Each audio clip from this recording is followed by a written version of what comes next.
Guys. What is going on a Saturday? What's going on, guys? Here we are, guys. You know, after a 12-hour drive, here I am, guys. What's going on? Long day today, but you know what, though? I figured that I'd go live because I won't be live tomorrow night because the UFC White House card is on, and I'm going to watch that and get really, really drunk. Let's go. So, guys, yeah. I'm going to drop the link early for anyone who wants to call in, guys, because this freaking story has been everywhere, man. Has been everywhere. And boy, do I have my thoughts on this. You know what I'm saying? Hold on, guys. Let's do this here. Let's do this. Yeah, guys. Man, oh, man. Oh, yeah, Lenny, dude. Yeah, Myron went off. Guys, here. You know what? Here, hold on. Let me do this, guys. I can find it for you if you want. Nah, there's too many swear words. Oh, on there. You know what I'm saying? Yeah. He comes in with the full clip, dude. Yeah. Hold on, Murray is live now. Let's see if he can jump on the stream here. But yeah, guys, this whole story is an absolute joke. It's an absolute joke. Right? And I can just start out by saying, all you white people, guys, no. You need to tell anyone how do you feel? Tell them to kiss your behind. Guys, this is not about race, okay? It's just not. Thank you. This is ridiculous. Guys, once again, Lenny's here, Uncle Herman's here. Let's see. Whiteout's here. Doug MPA's here. Evil's here. What's up, guys? Good to see you. Good to see you. Hold on. Let's see. Yeah. So guys, this whole story was just chapping my ass. This whole guys, I was on vacation, right? And it popped up so much. I was like, what is this? And guys, all over TikTok, all over Instagram, all over Twitter, all these dunderheaded, especially B-dubs, right? Dude, I thought about you. I knew you had to be upset about it. Dude, just the way they're making total idiots of themselves, man. Yeah. It's just ridiculous, man. Between the whole Asian hate thing where they're like, we have to go in there, the Asian people. Ridiculous. To anyone who's Asian, dude, isn't it funny? They have the stop Asian hate thing, right? Because you know why the Asian hate thing never took off? Because black people were the ones beating up all the Asians. Thank you very much. You would go to nail salons, and all you'd see is streets. I'm a bitch from the streets. I get that money. Bitch, give me what you got. Clown world. Octavia's trying to run out on her friggin' nail bill. You know what I'm saying? And then her stud girlfriend tries to beat up friggin' Lin Chu, right? And then her son's got to pull the clock out on him. It's ridiculous. Guys, what a joke. What a joke. And then this foolishness happens. And guys, this is the one thing that I have to say that Myron Gaines has really been showing up for. He's been doing a good job. He honestly has, right? Because he has been talking about the legal aspect of this case, right? He's actually been saying what stand your ground means, what is it, use of force means, right? Etc. And all these dunderheads came for him. Guys, all these idiots, all these morons.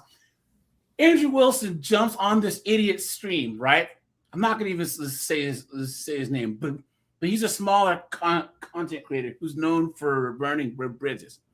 And Lenny, did you see that stream? Dude, I was lucky enough to see the whole thing unfold from Andrew beginning, wrangling those retards for 2 hours straight. For Myron jumping in. It was the streaming moment of the year so far. I kid you not. Sorry. Listen,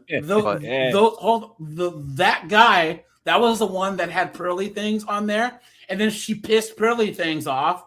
Pearly Things is like, screw you, I'm out of here. I didn't know they had a history with him. Oh yeah. He's a moron, though. You can tell he's a moron, dude. He's an idiot. Moron. They're all about chaos, right? They're all about that.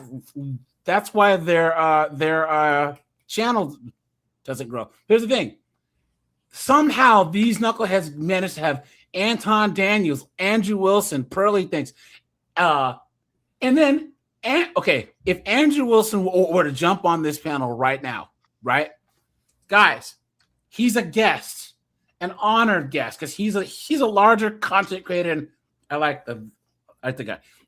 It doesn't mean that I'm going to kiss his ass. It just means that I have to not allow him to be disrespected on my panel, because he's doing me a favor. It's business. You know what I'm saying? Bare minimum. That's bare minimum respect. Yes. Now, tell me why Andrew Wilson goes over to this idiot spam panel, and this is the problem. When you have a bunch of people who have like 800 subs that are just trying to get clickable moments, whatever white boy, to Andrew Wilson, are you high? Like, what are you doing? And that's why Myron felt the need to go over and cook these idiots. You know what I'm saying? Guys, this is why I don't go on predominantly black panels. I don't live in predominantly black areas. I don't talk to predominantly black people because it's always some foolishness. Where's the race card at? Why is the race card not out?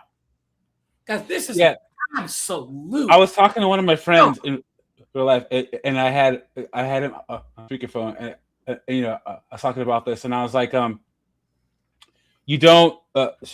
I said, why is it? Because I was talking about black fatigue, and you try to. The worst thing you can do is try to measure black fatigue by like statistics and all this. It's more than that. It's that weight the society has to carry for black people foolishness, right? And she tried to say, well, I think I have an example. Why is it that every workplace the loudest, most terrible person is a black woman? And she's like, well, his wife. I have a theory. I said, what? She's like, I just feel like a lot of these women, they didn't have fathers and they're from a poor. I said, that's what you call the bigotry of lower expectations, because she's Asian. I said, you got to stop buying into this thing where black people are incapable of being civilized. Especially being Asian.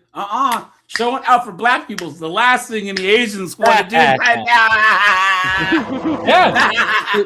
But she was still buying into this whole, the poor black women, the poor black people. No. Mm-hmm. There's no reason for this. There's no reason for a lot of stuff that happens with American black people to be happening. Yeah. There's no reason. Yeah. And guys, here's the thing. How many times have you seen, I don't even want to call it black fatigue, because black fatigue is what everyone else has. What these knuckleheads have is black main character syndrome. Put a 1 if you guys agree with me. How many times have you been out and there's some Keishas and Gloctavias out there? You're at a restaurant, you're in a movie, and there's talking on the phone loud. How many times have you seen Gloctavia bring like a whole cart full of stuff through the express lane at the friggin' supermarket, cut the line, right? There was just a video that went viral. Lenny, did you see the one chick who was trying to shove past everyone on the plane? I have not seen that one yet. I was like, no, you aren't getting past me. No. Move out of my way. And she's like, so if I hit you, what's going to happen then? He's like, go ahead and try. You'll be on the no-fly list and get a felony more than likely. Seriously. But guys, idiocy in the airport, yeah. And even the one idiot who was talking about this one idiot on TikTok was saying, oh, well, we'll get into the actual case. Well, they told this kid to move, and what? They think that he has to move just because they said so? Yes, that's their tent. It's their area. Yeah. And this gets back to the whole code switching thing that I was talking about. Guys, okay, this is how solipsistic and narcissistic that the black who it is, right? The whole thing about code switching, Lenny, you know what code switching is? I probably will once you bring it into Okay, context. okay. You know how how back when you were in the military, you didn't talk to an officer the same way that you talk to your enlisted buddies. Right. I know what you're saying now. They yes, call exactly. that code switching because you're switching how you speak. You know how you don't talk to your mother the same way that you talk to your siblings, or you don't talk to your principals the same way that you talk to your teachers. Now we just call that adapting to the situation, right? Right. Black people call it code switching and say that we're oppressed because we can't be our authentic selves. We have to constantly change how we talk. That's what everybody does, you dunce. It's this victimhood, self-centeredness that is specific to our community. It's blacks and white feminists. You know what I'm saying? Here, this is the story here. Hold on.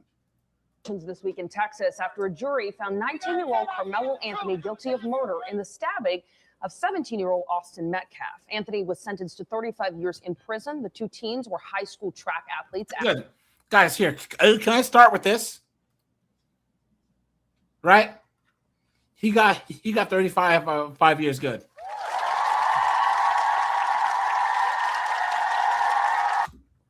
You know what I mean? Because of think about it.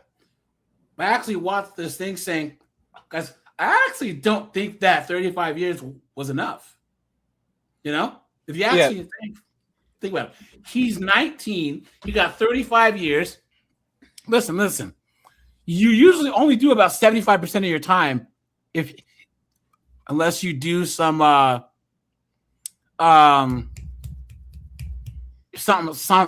bad. So what? That's 35 years. Let's just say he does 25. He'll be out before he's 40, guys. You know what I mean? So he will have a life. This kid has no life. This kid here is dead. Yep. He's dead. Everything's gone. Yep. He's gone. He's gone. And can you imagine being his mom or parent or whatever, say goodbye to him, go into a track meet? Go to a track meet. You'd never see him again. It doesn't matter because they're white. And to these liberals, you white people aren't even human. I'd be saying the same thing no matter who it was, dude. And I don't care if anyone says, no, you wouldn't. You're damn right I would. Here's the thing about it. I'm so tired of the fact that people always say, oh, yeah, no one's better than anybody. Yeah, they are. This Austin Metcalf kid, he was going places. Yeah. 4.0, you know, he was going places. And I hate to say this, being from Frisco, Texas, odds are homeboy, Karmelo Anthony was probably going to end up where he is now sometime in his life in the first place. I hate to say that, but it's true. And there's tons of this story that just gets, piecemealed apart to whatever what they want to do. Austin was a team captain. If anybody had any authority to say who could be in the tent and who couldn't, it was him. You know what I mean? Hold on. Guys, this is why they're making it about race. It's because there's too much evidence against this black kid. Exactly. So the only thing that they have to do, just like most liberals and feminists, is use an emotional argument. I think that's why the trial went so quick and everything, dude, because they had and all this footage. Nobody's seen the footage outside the people in the courtroom that they speak of. Nobody has. Yeah. And guys, also, what hits close to home for me is, if you guys don't know, AJ and I, we're twin brothers in real life. That's why we sound the same. And Austin Metcalf had a twin brother. That's nuts, man. Yeah, I can imagine. So if my twin was taken from me, whoever did that would be in the ground. Right in front of you too. Right in front of you, Doug. Right in front of you, Doug. Yeah. Could you imagine? Like, once again, Austin Metcalf, he was gonna be somebody. And and guys, I'm just gonna say this. Wait, hold on. That you have a large audience, but I feel like you do. Kill him. You gotta write better than that, bro. I don't know what you're saying. So, that you have a large audience, but I feel like you tell people. I don't know what that means, pal. So yeah, type a little bit better. Keep going. I was gonna say, I forgot what I was No, never no, mind. but guys, okay, let's go over the story here, right? So they're at this track meet, right? And it rains. And Guys, the minute Karmelo pulled out that knife, that was when he decided that he didn't care what happened to his life right there. Because, guys, everyone listening to this right now and after the fact, if you're listening to AJ's channel, if you're in this space, you have the potential to be somebody, right? And it is not worth losing your freedom or your life over some garbage. If Karmelo Anthony had any self-worth, he would have walked away from that tent. It's not worth it, guys. Don't let one altercation, 1 or 2 minutes affect the rest of your life. And guys, you ever see the Shawshank Redemption? One of my favorite movies. It just outlines Karmelo Anthony. He's going to be in prison, and the world is going to go on without him. No one's going to care. Don't let that happen to you guys. It's not worth it. Yep. It just doesn't make any sense, man. It doesn't make any sense. Guys, if you don't start none, there won't be none.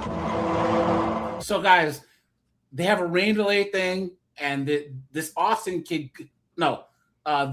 what's his name? Karmelo Anthony. Karmelo goes to the wrong tent. He's sitting there, and they're like, bro, why are you in here? Go to your own tent. They told him 15 times. And he's like, touch me and see what happens, right? And he had his hand on the knife in his bag. So he was looking for trouble.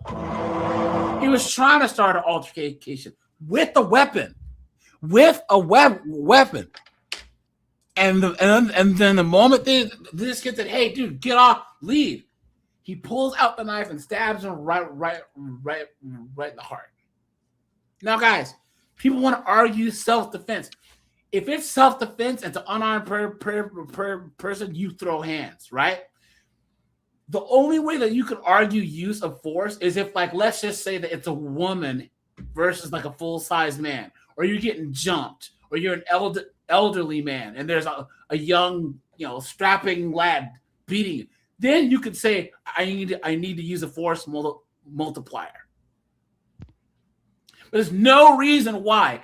First of all, why are you bringing a knife to a track meet in the first place? Why are you going over to where the opposite team is? This isn't self-defense. This isn't self-preservation. This is idiocy. And this is of course, the basic dunderheaded reaction by the black community. And that's why, guys, if you're here, if you're in my chat and you're black, the best thing that you can do is separate yourself from all these dunderheads. Yep. Right? The black nation is a myth. Oh, yeah, what up, brother? What up, sister? It's a myth, guys. If you're going to be a competitive, successful, ambitious black person, leave black culture behind. Leave it behind. But yeah, guys, what you need to do is, guys, this is my community right here.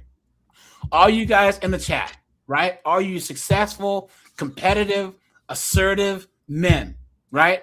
Red pill men. You guys are my community. Guys, I have subs from South Africa, from Austria, from Hungary, from Germany, from India, Japan, China, all over, guys, right? We are a community here because I do not look at myself and say, well, as a black guy, I'm not, guys, when have you ever heard me say as a black guy? You guys hear black women say this. As a black woman, no, guys, no. Guys, we cannot afford to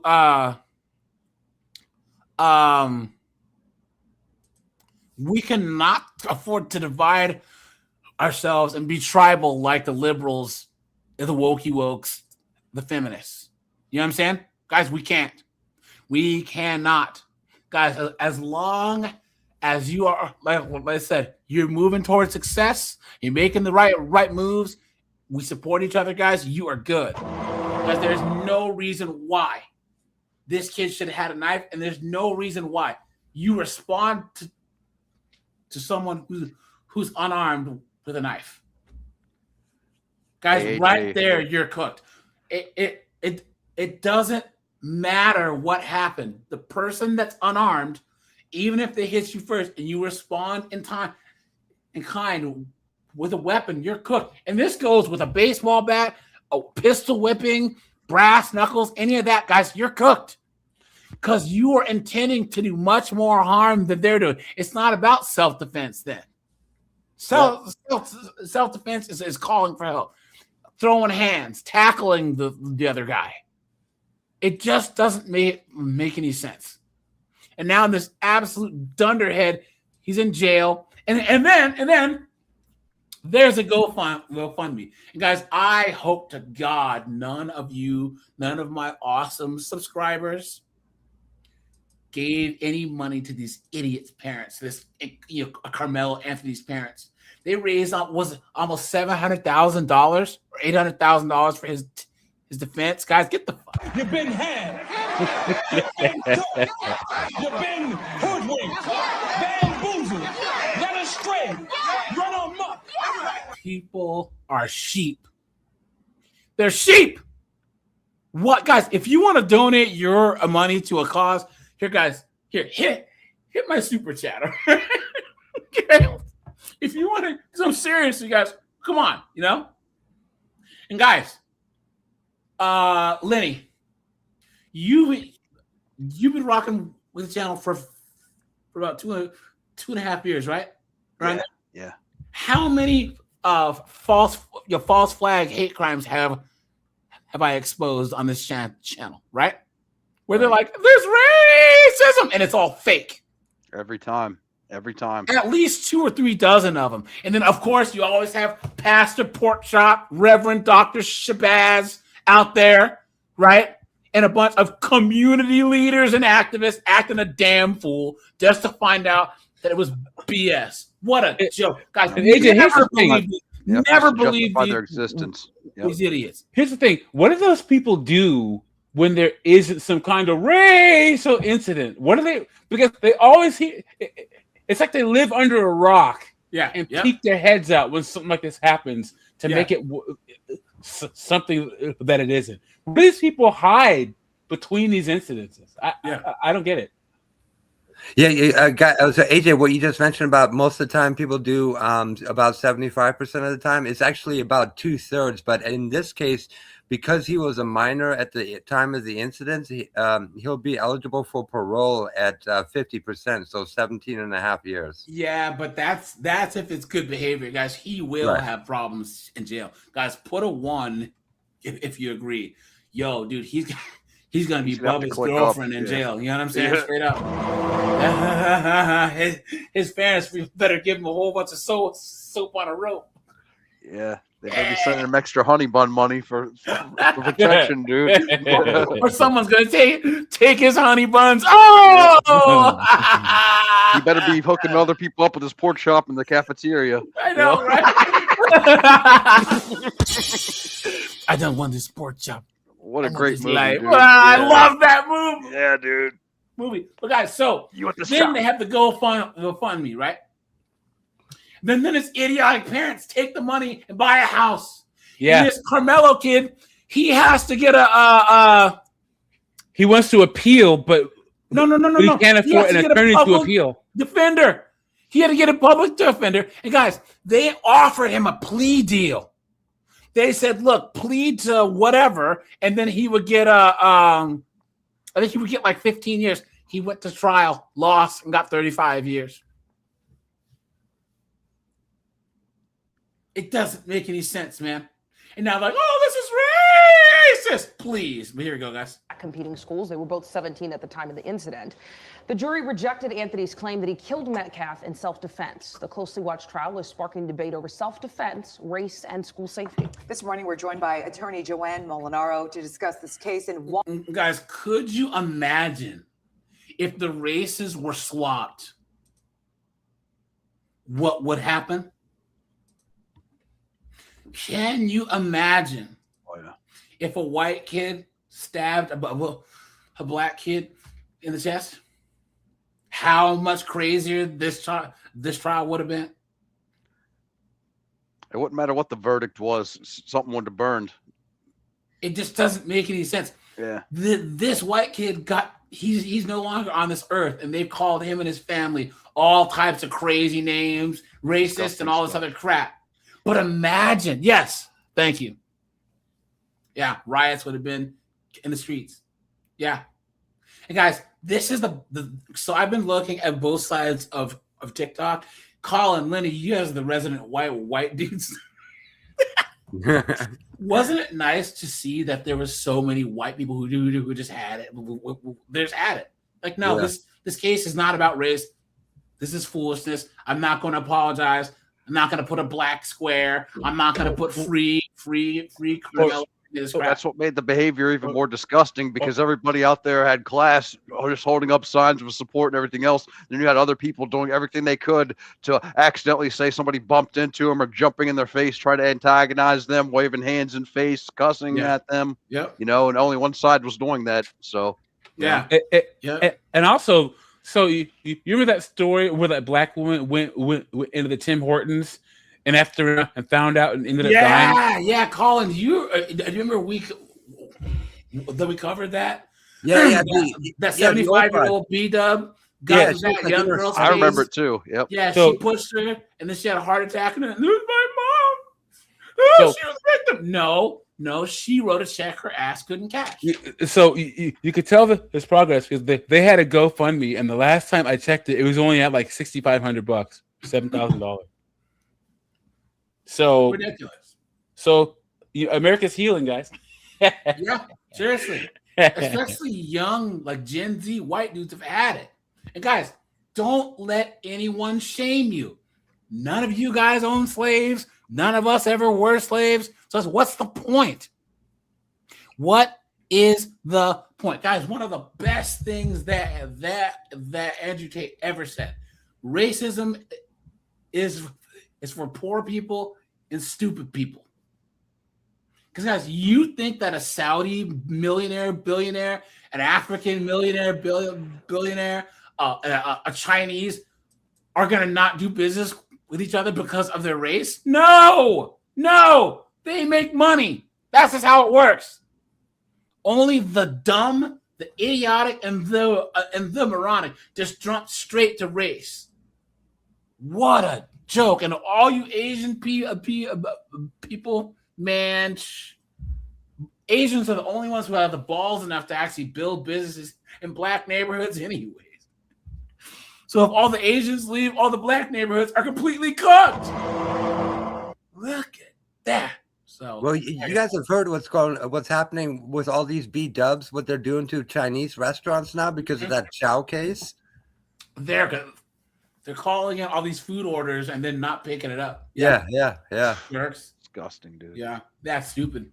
I tell you, Asians are the only ones with the balls enough to open up neighborhoods.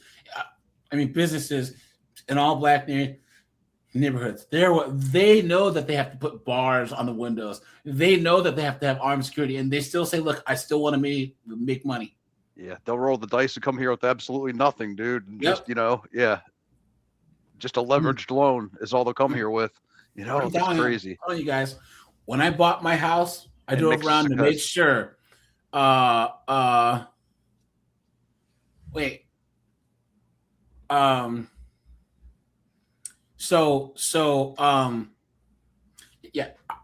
drove around and made sure that the majority of the people don't look like me. I drove by on a Tuesday at like 11 a.m. just to make sure that there is no 84 Chevy Malibus on 28-inch rims and no nugs sitting on the front porch wearing a wife beater and one sandal drinking a 40. You know what I'm saying? Straight up.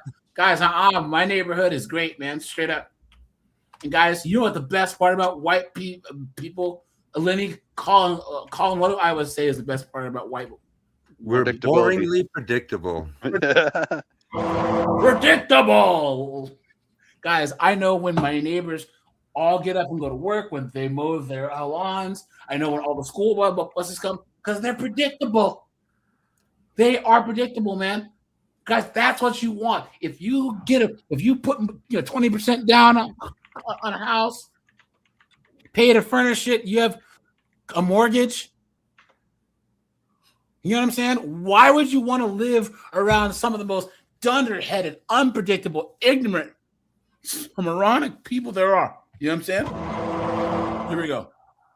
Why it has become so divisive. Good morning, Joanne. Morning, ladies. Thanks for being with us. This is a case they're talking about all over the nation, and I know you've talked about it on your Instagram page, so I wanted to have you on to discuss it. Yeah, well, it's a sad case. It's very, very tragic. We have a young man who lost his life and another young man who's going to be spending a good chunk of his adult life in jail. Yeah, absolutely. Okay, so one of the sticking points in this case is that all the black jurors were struck from the jury. How is that even legal in 2026? So to be very specific, there was a large jury pool, about roughly 500 people, Okay. and jurors were eliminated for largely legitimate reasons, and included among that were Black American jurors. I think what's causing a lot of controversy, though, is that once the jurors reached the strike pool, which is the Guys, anyone who wants to call in, guys, I pinned the StreamYard link like 20 minutes ago. So anyone who wants to call in, just hit the StreamYard link. It's easy. area in which prosecutors and defendants counsel can choose to strike certain jurors. All of the black jurors remaining in that strike zone were struck by the prosecutor. Now, think of it kind of like a dinner party. You're planning with your partner, right? Each party gets 10 strikes, and they can strike guys, for any reason. Think about how racist that is, right?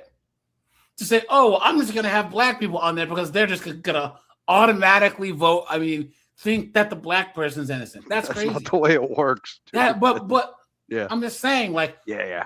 So what would have happened if the entire jury was black and they would still found him guilty?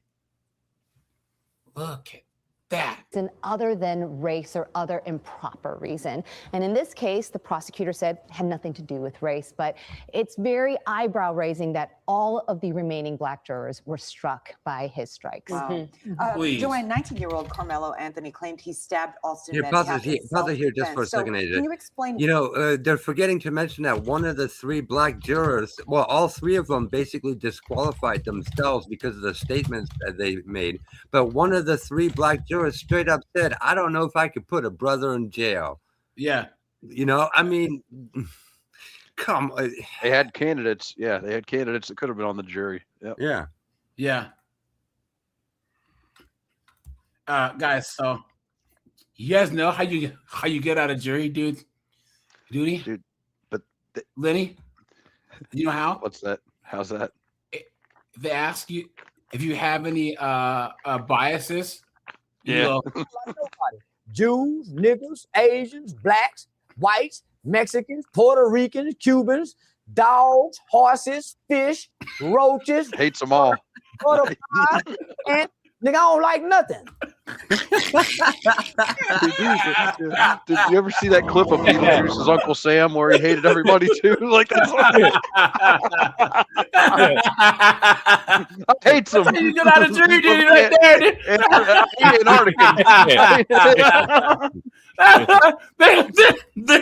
They're certainly not going to pick you then. Oh no! Look at that. Why that argument didn't hold up with the jurors? Well, there are really two What? reasons that probably prevented that from sticking. What you saying? They've thrown absolutely everything at the wall just to see what would stick. They said that the dad was friends with the judge and the prosecutor. Yeah. They said the jury was rigged. Then they said racist. They've thrown every single thing. Everything. You know, just fabricating stuff because nobody's seen the video that everybody claims to have seen. Nobody's seen it outside the courtroom. You know, and just so much. Nobody knows the testimony exactly, except for a few lines here and there. Guys, It's did just you ridiculous. see this really fast? You see this? So, guys, we all know that the wokey wokes and the liberals claim that nug. There's no such thing as nug. That they're all going to be scholars and send and be engineers and do and walk on the moon, right? But guys, don't you love it when liberals get what they voted for? Did you guys see? Did you guys see this? How you gonna rob a little kid's lemonade stand at gunpoint? Disgusting, dude. Guys, Nug pulled out the heater on little Timmy, dude, and said, "Give me all your." Dude, thank God for Ring doorbell cameras and stuff, dude. It's ridiculous. Surveillance video showing the two boys walking near the lemonade stand. They went up to her kids and asked if they took Apple Pay, then lifted up their shirts and flashed a gun. My daughter said when they said we're taking it all, she just like put her arms up in the air and said, just take it, just take it. A neighbor tells us she saw the kids with this money box on Grimes Street. When they spotted her, she says they dropped it, grabbed the $50 inside, and ran. BPD describes the suspects as young black males wearing masks. Of course, dude. Well.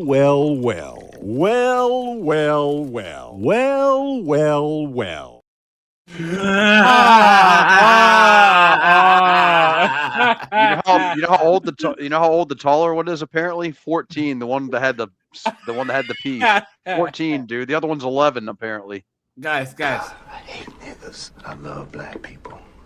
Honest, hardworking, law-abiding black people. Niggas like you make me sick.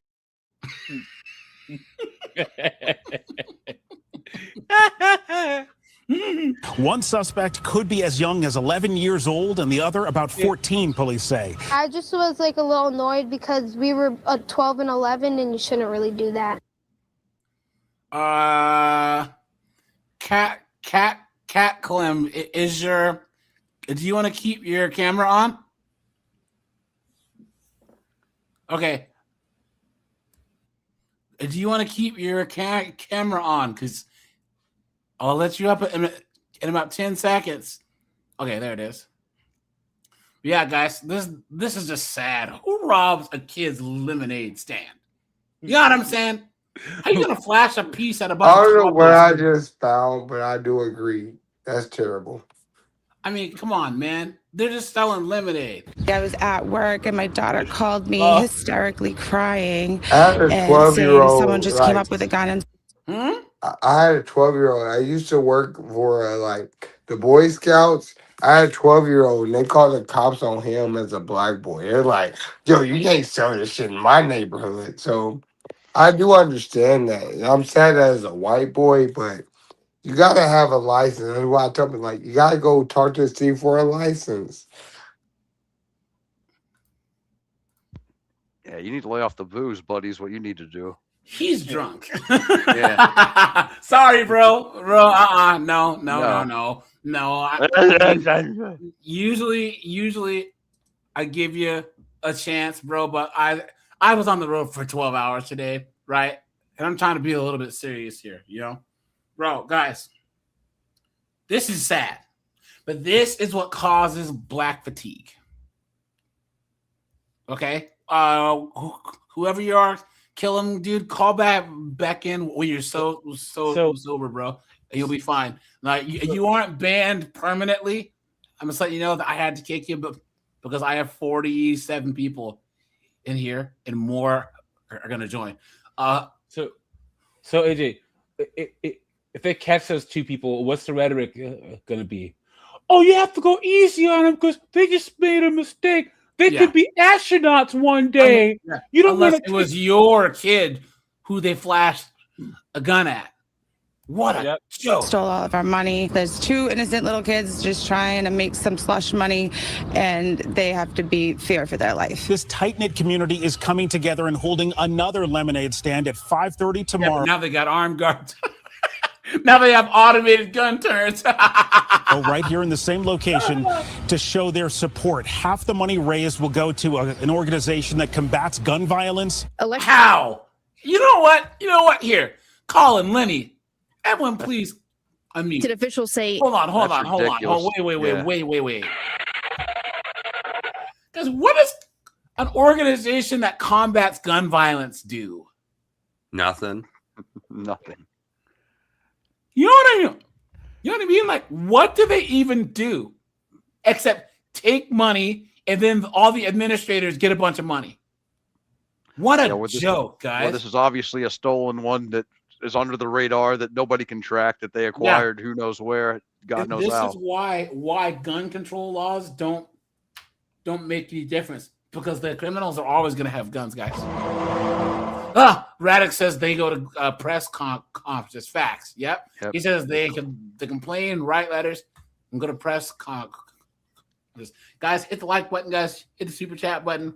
Appreciate that, guys. There won't be a live tomorrow because the White House card's tomorrow, and I gotta watch that and get really drunk. Yeah, I'm going out to watch it too, man. I just hope the place stays open long enough. It starts at 9, so yeah. It's hard to believe. Kids with guns targeting other kids like this. Guys, is it that hard to believe? No. See, is it that hard to believe? Someone robs a lemonade stand, you know, you can't continue saying we're the safest city in America. Boy.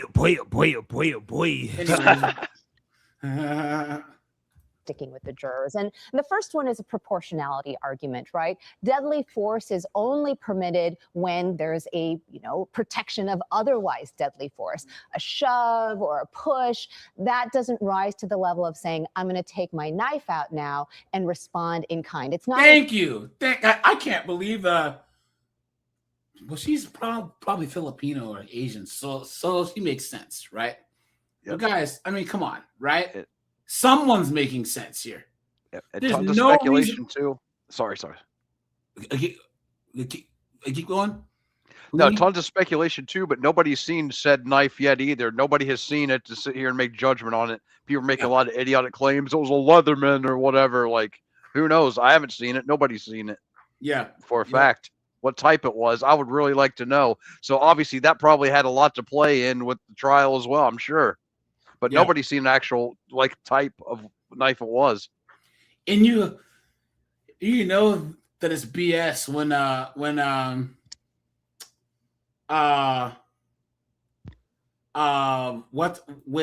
Jasmine Crockett comes out of nowhere. It's like, I'm defending Karmelo Anthony. I'm a bitch from the streets. I get that money. Bitch, give me what you got. There you go. You know what I mean? Yeah, that's kind of what I was referring to. Yep, exactly. And with none of the facts, just going off of hearsay that God knows where, dude. Not even a hearsay, just fabricated emotions. BS. Yeah, and just making stuff up out of thin air, Just emotions. It's turned into also that he was surrounded by like 10 guys. Yeah. What happened? You know what I mean? Like, it's just a story just gets ridiculous. They just throw out so much BS. Hey guys, Monday's live. I'm gonna do an interview with Paul Elam. He's an old school Manosphere guy. It's gonna be off the chain, guys. That'll be Monday at 5, guys. Paul Elam. Paul Elam is the one that coined the term MGTOW. Yeah. Yes. So he's been around for a long time. He stopped posting on his channel for a long time, and then he just started up again. So yeah, guys, you'll see the live stream posted tomorrow. It'll be scheduled tomorrow, but it'll start at 5 p.m. Eastern on Monday. As usual, guys, I'll interview him for about an hour. It'll just be me and him. And then he'll have to drop off, and then I'll open up the lines. Yeah, guys, he's awesome, man. He was just on Jeff St. James' channel. He was talking about MGTOW and then also how society went from started focusing. Well, women in the media, started focusing on romantic love, and romantic love is not love. It's not. You know what I'm saying? And he has this whole he has a lot of really, really, really cool information on all this stuff, and basically why things are cooked. And one of the best things he talks about, Lenny Collin, if you could unmute, please. That if you think about Lenny Collin, Doug MPA, right? These are 3 guys who are MGTOW. Successful guys who just aren't dealing with chicks. But here's the thing. They have the choice whether they choose to or not. That's the place that you want to be in. That's where the manosphere started. Is saying we need to put our interests first, guys. Now, what happened? The pickup artists came in, and all these idiots are like, you got to get money and power just so you can get chicks. So now you're just censoring chicks. You're saying, that's not the guys. you're just a cog in the machine again. You know what I mean? Right. They try to teach guys to be a con artist, act mysterious, or all this Yeah. other BS. You know what I Guys, mean? Like the best thing that teaching you somebody can to be a do, con artist is all it yes, is, dude. is decenter women from your life. You will be a much better person. You'll be healthier, happier, spiritually, emotionally, monetarily, if you center yourself and other men like yourself. Here's the thing. Remember, guys, women have more options in life than men. One of the biggest problems with society nowadays is we're in the great experiment where society feminists rewrote history trying to say, oh, life was so easy for men, women never got a chance. Women are trying on being a man, but they reserve the right to change their minds about anything, anytime they want, and men, children, and society are having to facilitate that. But society can withstand women changing their minds and not doing what they're supposed to do, but it can't stand when men don't. And society is going to have to find out what happens when men just walk away, dude. Yep. Cool. Hey, thanks for the membership. Hey, man, call back in another day when you're a little bit more sober, dude. Because I love people calling in. But thanks, man. Quick Stop says he got what he deserved. Facts, guys. Guys, put a 1. You know, and guys, once again, this kid he didn't get that bad of a sentence. I actually think he should have got more time because let's just say he does 25 years. He'll still be a young man when he gets out. He'll be in his 30s around. Yeah, usually they take the victim's age more into consideration with sentencing. You're exactly right, because his life expectancy of the victim. Yep, exactly. Ridiculous. In-kind response. I think the other reason the jury probably had a problem with that was, of course, the statement that was uttered by the defendant right before he was bullied, which is, you're going to come at me and you're going to find out. And then he reaches into his pocket. Listen to her wording. Before he was bullied. You're already slanting it. Disgusting, dude. Look at that, before guys. he was bullied. What a joke. For that weapon. That provoking statement under Texas law prevented an appliance of self-defense as we would otherwise might have seen. Right. And of course, Anthony's lawyers argue that Metcalf was much larger, and that's why his push was met with a stab. But the jury did not go with that argument. No. The jury also in Texas decides not only the verdict, but the sentence here. No, guys, they were two young boys who were roughly the same size. The white kid might have been like buffer, like bigger, but no, that's not how it works with men. It's not like he was a midget fighting off a full grown man, you know, or he was like fighting off Shaquille O'Neal or something. Then I could argue if Lenny's walking down the street and the Undertaker jumps out at him, I think he's more within his rights to freaking use a knife on the guy. You know what I'm saying? So, but if you're two regular sized guys, no. How did that complicate this case? So in Texas, it's one of like 6 states in the country that permits the jury to derive the sentence. And in this particular case, it was actually defendant who made that election. Now, the defendant elected to have the jury render the sentence before the defendant knew what the makeup of that jury might be. So they took a big gamble here. And in this situation, given the composition of the jury and what we have statistically seen happens when an all-white jury is rendering either a verdict or a sentence to a Black American defendant, some have thought perhaps that is why we're seeing a rather harsh sentence to a 17-year-old defendant. Frisco, Texas, only 9% of that city is Black. Yeah. Come on, guys. Like, Dude, they even had a Muslim woman on the jury. Come on, dude. Yeah. Wow. Okay. Well, before we You guys, like I said, all you white people, all you whiteies, don't let anyone try and shame you about anything. Guys, those days are over. They're over. You know what I'm saying? Guys, that whole 2016 to 2023, guys, it's over. That's over with. You know what I'm saying? No, guys. Now it's the people who have sense versus the morons. Yeah, it's the moderates and the conservatives. Usually versus the wokey wokes. Yeah, usually we are the only ones that are actually paying taxes, working jobs, doing things productive. Yeah. Colin, you were saying?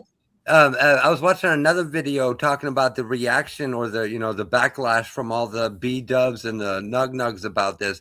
And I saw an interesting comment. Where in the hell has Al Sharpton and Jesse Jackson been in all this? Yeah. This is so bad that even they don't want no part of this? Yeah.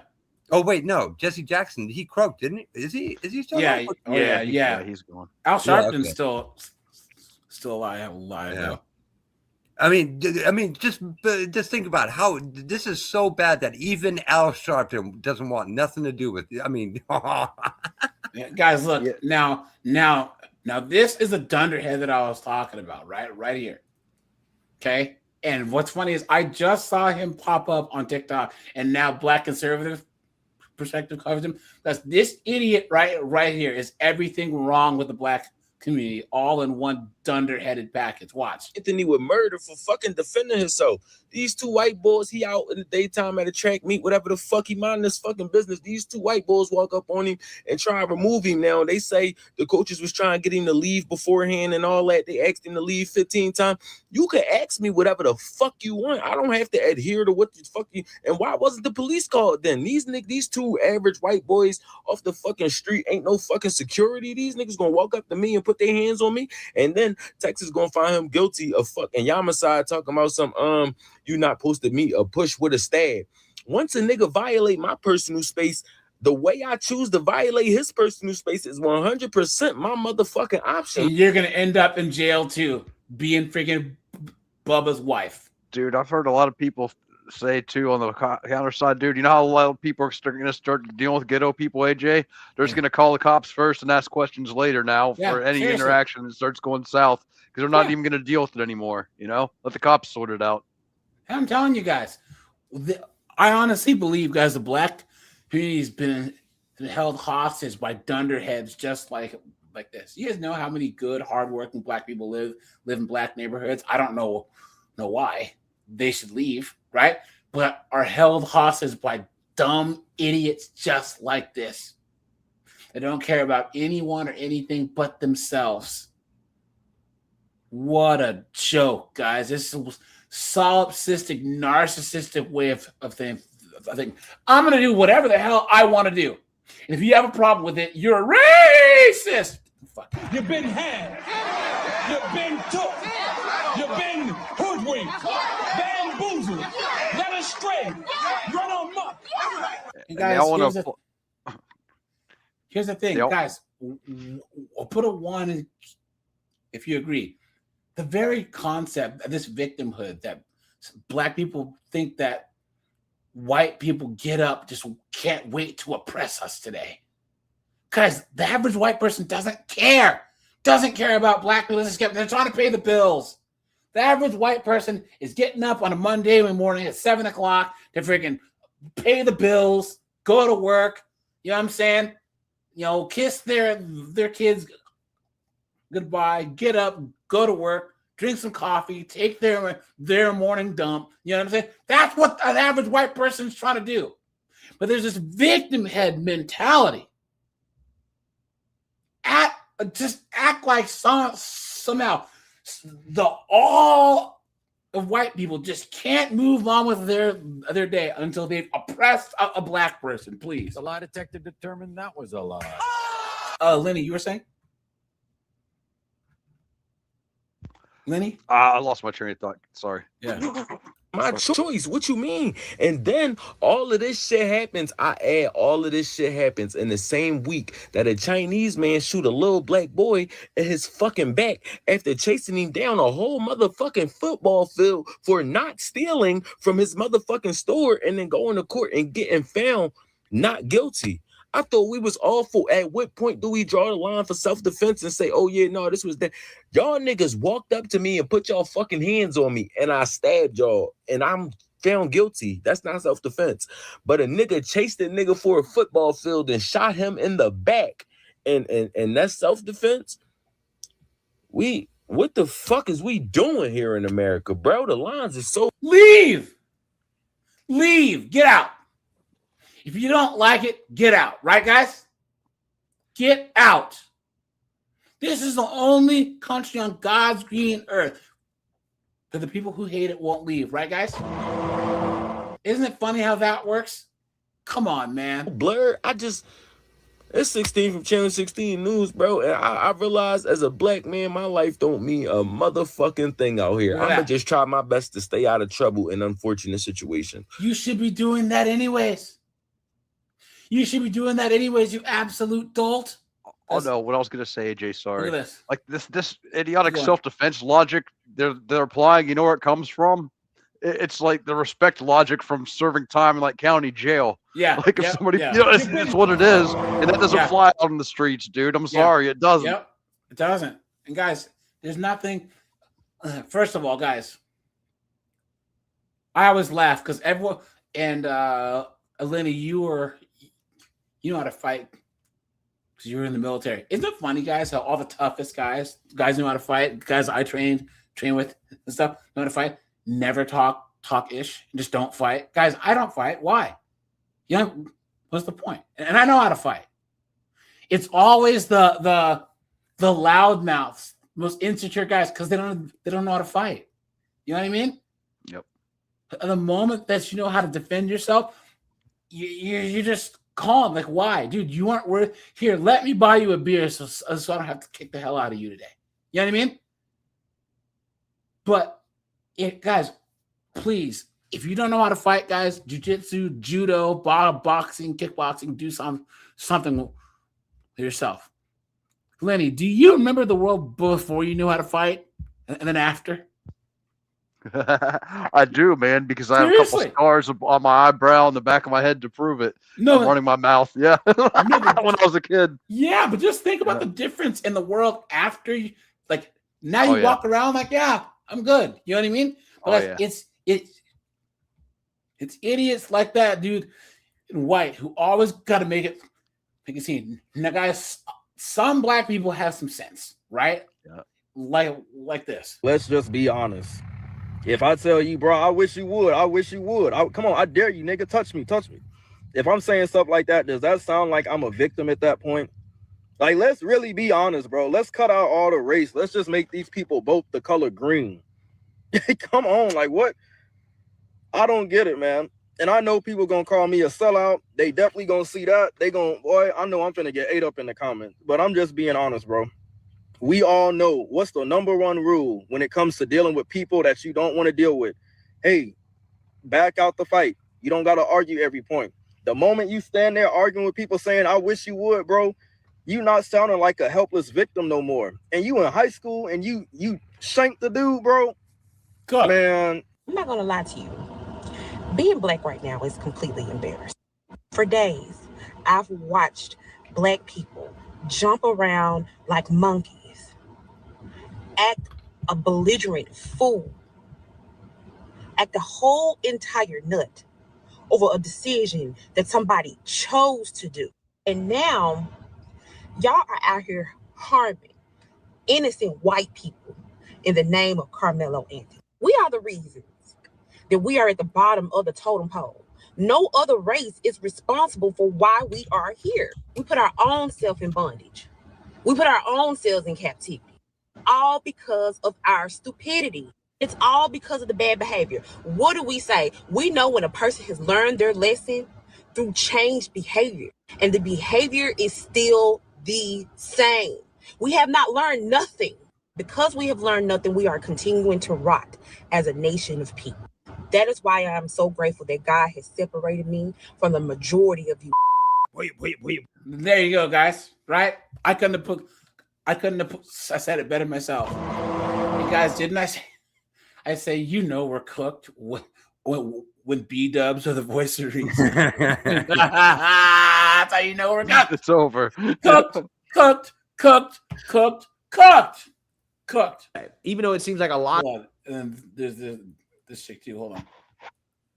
folks up a situation. This woman, riot. This is not the time to. Who are people go home? Okay, he's guilty. Go home. All right. Ain't no need you getting in trouble. Okay, and going to jail too. Go home. This is not the time to protest. This is not the time to riot. This is not the time to act a fool. Okay, this is not the time. Okay. The time to do all of that was y'all could have prevented all of this. You know what I'm saying? Y'all never had this much energy for anything in the Black community unless it includes somebody else of another race. Never. Facts. Or a police officer. Right? Or a police officer. When it comes to other Black people, killing each other, they don't care. They could care less. They care less. In fact, again, there's a whole culture around it. Okay. Like Black people kill Black people every single day. I'm talking about smoking motherfuckers. And y'all post videos, y'all laugh, y'all like, oh, he was this and he was, nigga, you can't tell the truth no more in the Black community. You considered a fucking snitch. You understand? Y'all probably mad at the 4 people, the 4 boys, the 4 Black boys. I don't know if they was boys, but the 4 Black people who testified against him. Y'all probably mad at them, calling them all kind of names. I know y'all are. You know what I'm saying? People know the difference between right and wrong. Right is right, wrong is wrong. It don't matter how the fuck you look and what your skin color is. You don't get a pass because you Black. Okay? He's guilty. Right? Y'all know he's guilty. Exactly. Y'all trying to get back from what and for who and for what purpose is it gonna serve? That's the crazy part about this. I keep hearing Trayvon Martin, Kyle Rittenhouse. Yep. And guys, people don't realize Kyle Rittenhouse shot a bunch of white people. Yeah. What are you talking about? What does the whole Kyle Rittenhouse thing have to do with Black people? He actually shot 2 white dudes, you morons. Isn't that crazy that people don't know that, guys? Yeah, and one of them was convicted Chester. Yep. Yes. What are you talking about? Daniel Penny, right? I hear all these different people, these different cases. I'm like, none of these cases are comparable to Karmelo, right? Embarrassing. And his parents this much, right? I mean, in the uproar. I'm still mad about who? It's always y'all always in the uproar about something, but when it happens in our community every day, y'all turn y'all head and act like y'all ain't seen shit. Okay, no snitching, don't do that. It's against blah blah blah blah. Y'all see this shit happening every single day, and y'all don't say anything. It's only when another race is involved. It's only when another race is involved. Y'all don't care about y'all own communities. Y'all know what's going on in your community. Ain't nobody gonna speak up and say shit, but as soon as somebody else, y'all got so much to say. You can't speak on this. You're not Black. You can't speak on this. I'm Black, and I've been saying this forever.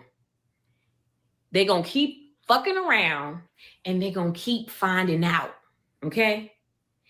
That mama got on the stand and wanted the court to have mercy on her son. Like she didn't know what the fuck her son was doing. Look at that, guys. How you don't know what your child is doing? You know, awesome. Parents know exactly who their kids are. You know, guys, here. Have you guys Our kids seen are this successful, yet? I guarantee you. Watch. You guys seen this? So we're gonna first talk about the police. All right. So he's a Penn State college professor, and he teaches sociology. Right now, guys, watch this. You're gonna figure out everything that's wrong with America right here, especially because the Black people believe it, and all the kids in the class are liberals, and they believe it too. And watch. And what I want to do is I want to show you the data. So for you, now you're not particularly afraid of your father dying, but until the marathon happened, right? Then you start to feel that. And you, Abby, have this sense that the police are, well, hang on, we're just going to talk about the police. Yeah. So this is from Officer Down Memorial Page. This is a group of people that keep track of every time an officer is wounded or killed in the line of duty, okay? So notice it's honoring officers killed in 2016. So I went through the website and I pulled up all the data from 2016. All right, and to look at the officers. So the question becomes, how many law enforcement officers do you think in the United States, how many law enforcement officers were killed in the line of duty? What's your gut feeling? Probably like a 1,500. 1,500? What's your gut feeling? 500. 500? What do y'all think? Come up with a number. Oh, yeah? Nah, that's not it, though. That's not the number, dog.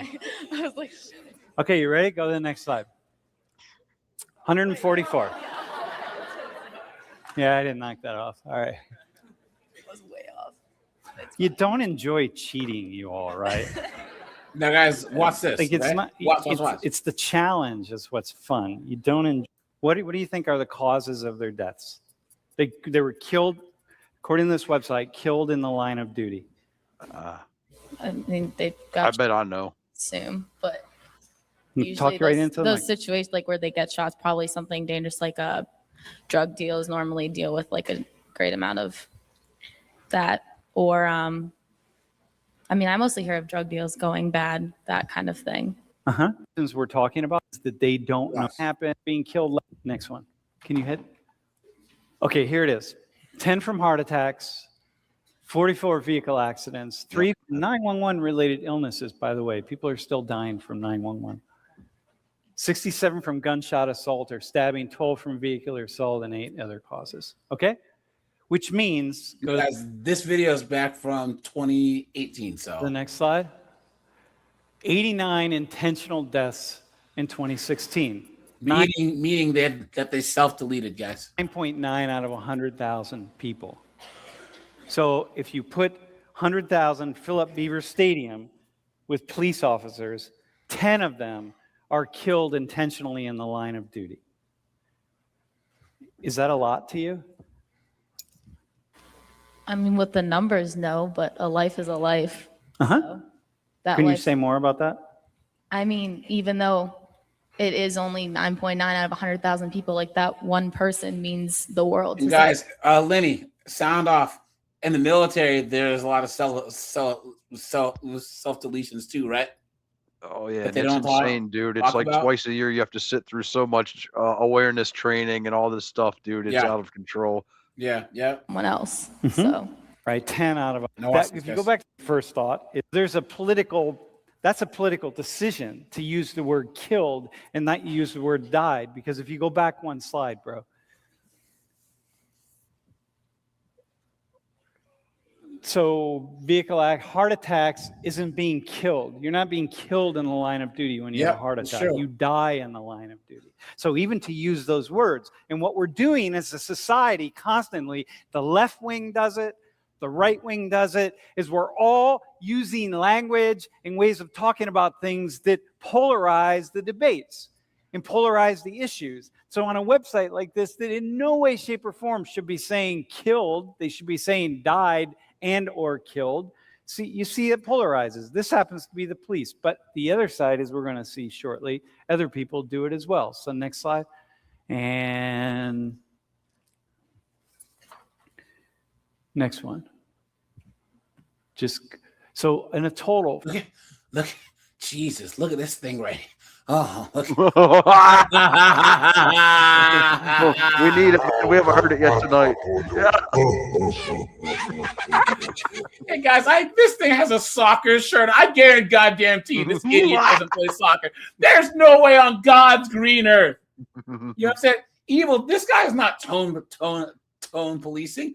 He's just telling you to. You guys know how we always tell you to guys look at the stats, because stats can be manipulated. Okay. Yeah. He's telling you guys, look at the language that they're using and what the agenda is behind it. Guys, you cannot say that these officers were killed and then put the people that died of a heart attack and killed. That doesn't make any sense. Okay? It just doesn't. But here's the thing. That is a pro-police site, so they need to make as much impact as possible. Okay? So you just say, look at the numbers, look at the information, so you just don't buy anything or any type of of agenda. From 1980 to 2013, that's how many police officers died in the line of duty. And guys, this is still too many. You know what I'm saying? It's a lot of people when you look at Yeah, it in it that is. way. Each It's one's a sad. life. That's a lot of families. You would agree. And by the way, most, the majority, I don't know. How do you... Does that count all first responders? Okay, Does that count the firefighters? 41% black. And stuff? Look at this, guys. Look at that. So, Really know. Okay, good. It's good not to know. Okay, go to the next slide. And by the way, the people who killed the police, 52% white, 41% black. 41% black, guys. And we're 13.5% of the population. So 13.5% of the population deleted almost as many cops as 70% of the population. Yeah.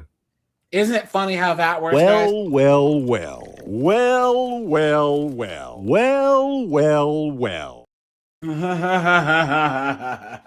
Yep. It's on how you break it down.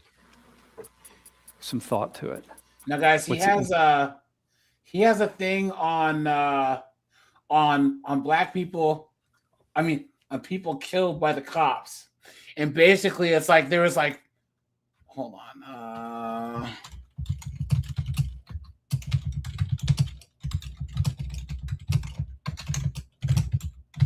Let's see. He has one where basically they're like, "Oh yeah." All right, do harm to you, right? How it's many- like very different. If I have a weapon, if I don't have it, you think, how many of the 963 were unarmed? Okay, here we go. Ready?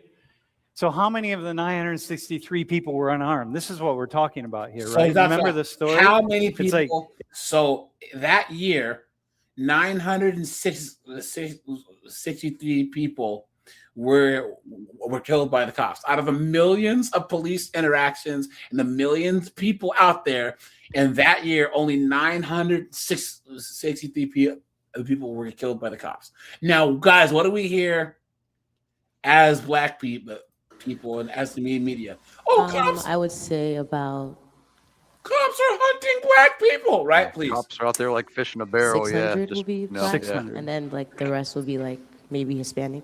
600. Let's start over. People, Here we go. people were killed by the police in 2016. How many people were killed by the police in 2016? Here we go. What do you think? I Guys, want to guess because I got it so wrong last time. This is a whole narrative that keeps people, that actually makes things worse because people disrespect the cops. They freaking fight the cops, act stupid. No, that's okay. No, guess. That's what this is about. I'm gonna say 1,000. This is all people. It's all people. All people. Wow. I think 1,000 too. What do you all think? What do you think? Come up with a I number. bet you it's like Now, 2 1,000 in a country of 375 million people. Say it to the person next. Lenny, you were saying? I bet it's like in the 2 digits, maybe low 3 digits. What? Do you? I haven't We seen already know that. What do the you answer. think? Yeah. Dude, what do you think? 500? You both nailed it. You're good. Okay. And who are these people? What's their background? Right? Now they're Who are gonna the say, oh yeah, 99% of them were all black because the police are racist. Please. The lie detector determined that was a lie. So they got killed.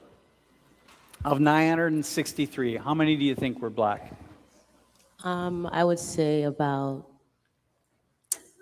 600 will be black. 600. And then like the rest will So be. guys, basically what, 60, 70% she thinks, right? Some people are really fucking stupid. Come like, on. maybe Hispanic. 600 were black. What would you say? Probably like 500. How See? many- And that's why you don't go to college, guys. That's why you don't send your daughters to college. Guys, I have a master's degree, bachelor's and a master's degree, guys. Don't go to college. You don't need to. Yeah, unless it's paid for, Come on. You were black. Turn to the person next to you. Come up with a number. What do you say, bro? Fun. Oh, I'm surprised. Look at that, guys. Look at that. Look at that. There you go, guys. There you go. This flies in the face of every single narrative that these wokey wokes push, that these woke white chicks and these B-dubs and all this push about racism. Guys, here's the crazy thing. Hey, Lenny Collin, do you know why this math ain't math in here? Why is that? Right here? Because this group here commits a disproportionate amount more crimes, and yet, you know what I'm saying? You think that this number would actually be higher? Because this is why I More actually interactions, say, yes, that tasers and pepper spray do save lives, guys. Because back in the 80s and the 90s, man, they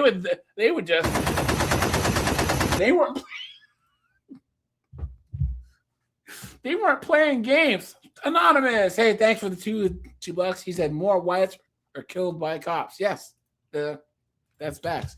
Thanks for the $2, my friend. Appreciate you. Seriously. Garlic croutons, dude. Okay. So we're off, right? If you're, what do you think about that number? This is actually kind of surprising. I honestly thought Because you're an idiot. Because you're a dunderhead. Because you're a moron. Because you're an idiot. That's why. What a joke. What a joke. There'll be more black people because they show more black people getting I know.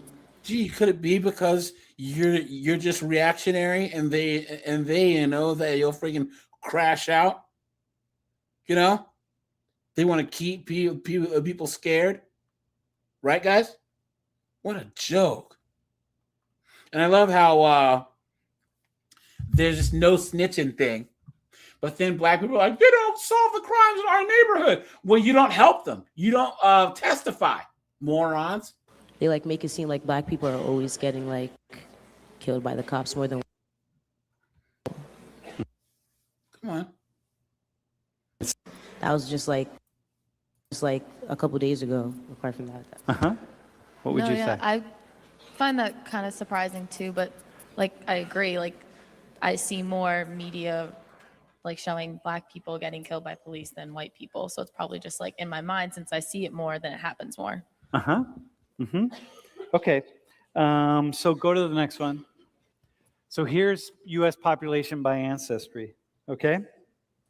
So here we are, 63 right now. In mid-2016, 63% white, 17% Hispanic, Latin. You see the numbers, right? So let's break this down and what we're talking about. Next slide. Hold on, guys. I think this is playing on two different screens. Sorry, guys. So here's the likelihood of being killed by the police. This is not, if you're doing illegal activity, this is just breaking it down. So you have 1 in 250,000 for black people. White people, clearly you're less likely to be killed if you're white. And are those numbers large? Are those numbers large to you? Yeah. They are? What will you Is 1 in 250,000, is that high? No. It's I don't Go ahead. No, go ahead. I don't really know. It's a lot. That ratio is a lot different than the rest. Okay, hang on. Angry Snowman, how you doing, man? What's up, AJ? Good, man. How's it going, man? Anonymous, what's going on, my friend?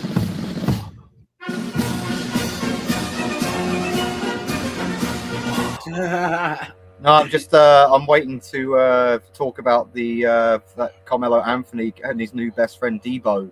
Oh yeah. So he's going to be meeting him in prison pretty soon. It's interesting. Yeah, this whole case. Once again, guys, I've seen what Lenny had said earlier. They were throwing everything against the wall to make stuff stick, right? And we'll get back to the Karmelo Anthony case here in a second. Guys, look here, watch. So he's gonna go into. Why don't you answer it in the same way that you answered the other question? It depends. Yeah. So I here. asked you the same question. Is that high? I know. Yeah, no. So you guys see Doesn't how matter. everyone in this Okay. room I'm was trying to- shocked that more white don't people really mean a lot. get killed by the cops. Yeah, I've than actually black watched people. this stream. Yeah. So, 200. Okay. How would you answer that young man's? Now, guys, look at this. Now, guys, once again, I will say this because I haven't said this in a while. Guys, I am not anti-cop. I'm pro-good cop and anti-bad cop. Guys, the police are necessary, but they're not your friends. Right. If the cops come knocking on your door at 3 o'clock in the morning,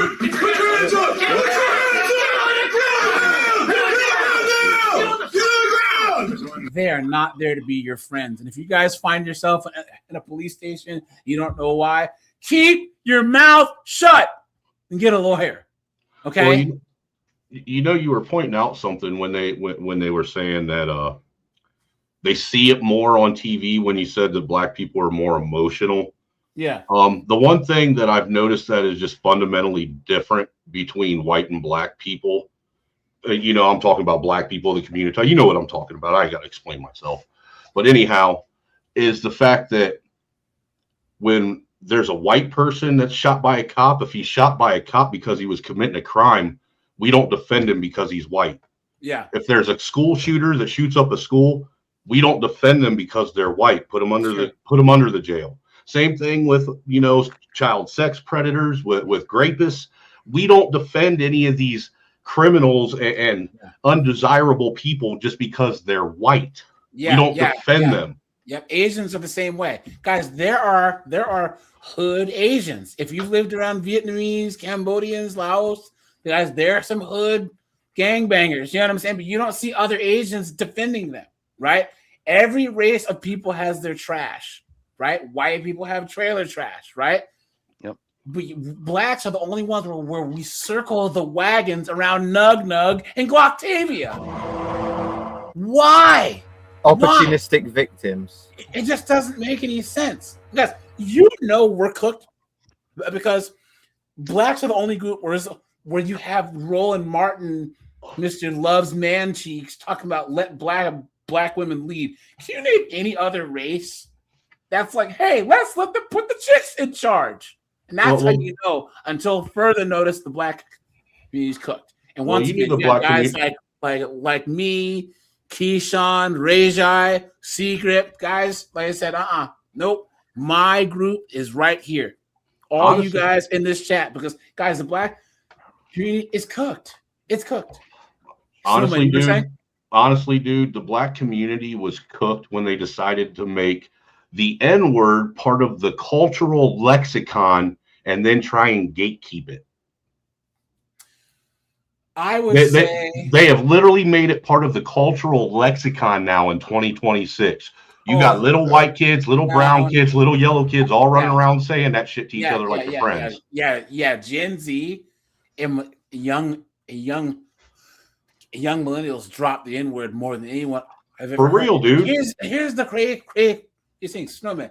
Have you seen videos on Twitter of like these white chicks? Now here's the thing. You know, Gen Z white women are the most liberal group of people on planet Earth. That's why there's such a divide between a Gen Z men who are more conservative and then Gen Z women. But these Gen Z chicks sure will drop the N-bomb. I've heard more young white chicks, you know, get each other's face, scream, yell, drop the N-bomb. There's that one, the abolitionist rising guy. He's anti-baby deletion. You know how many times a white liberal chick has called him the N-word when she was mad?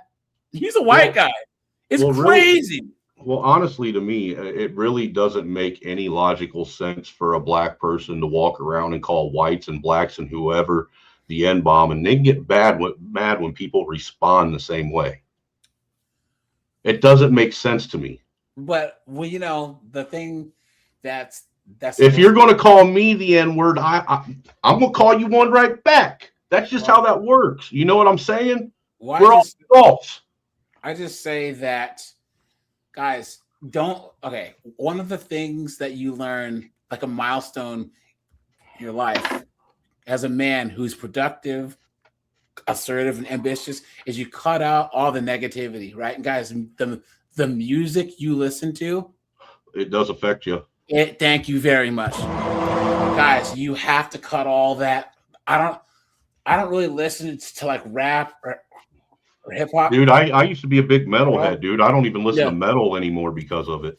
Well, here's the thing. There's that boxer Shannon Briggs. He's an older guy now, but he made a point. He was like, I just listen to rap music instrumentals because the beats are nice when you're working out.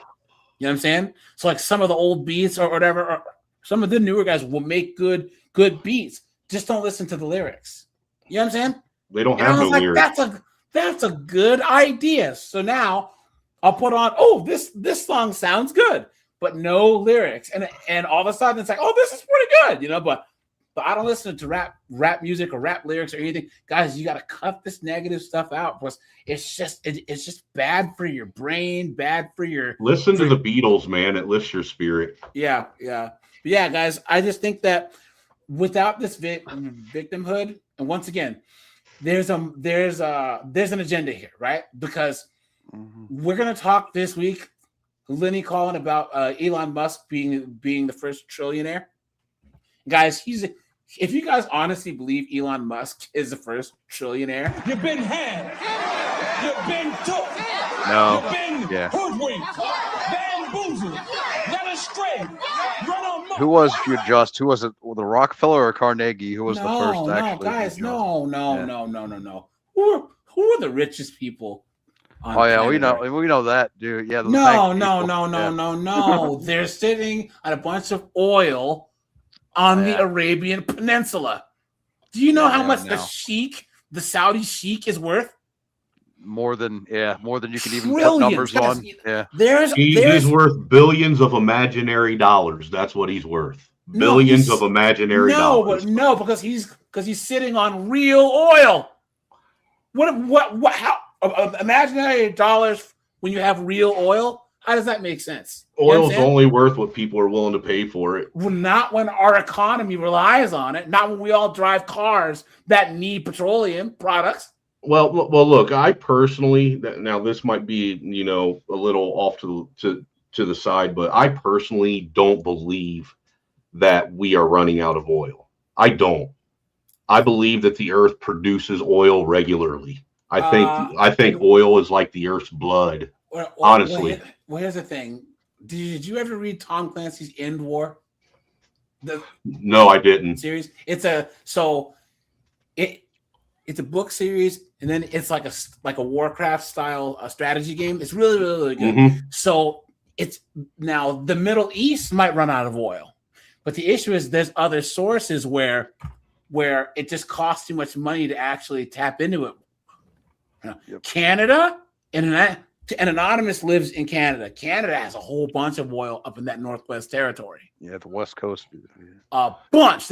Now, in End War, the World War III starts because the Middle East and Norway run out of oil, so Russia invades Canada to get the oil there, but there's plenty of oil. It's just how much is it going to cost to actually get it? Like the United States has tons of oil. We would just rather it's cheaper to actually get it from other people.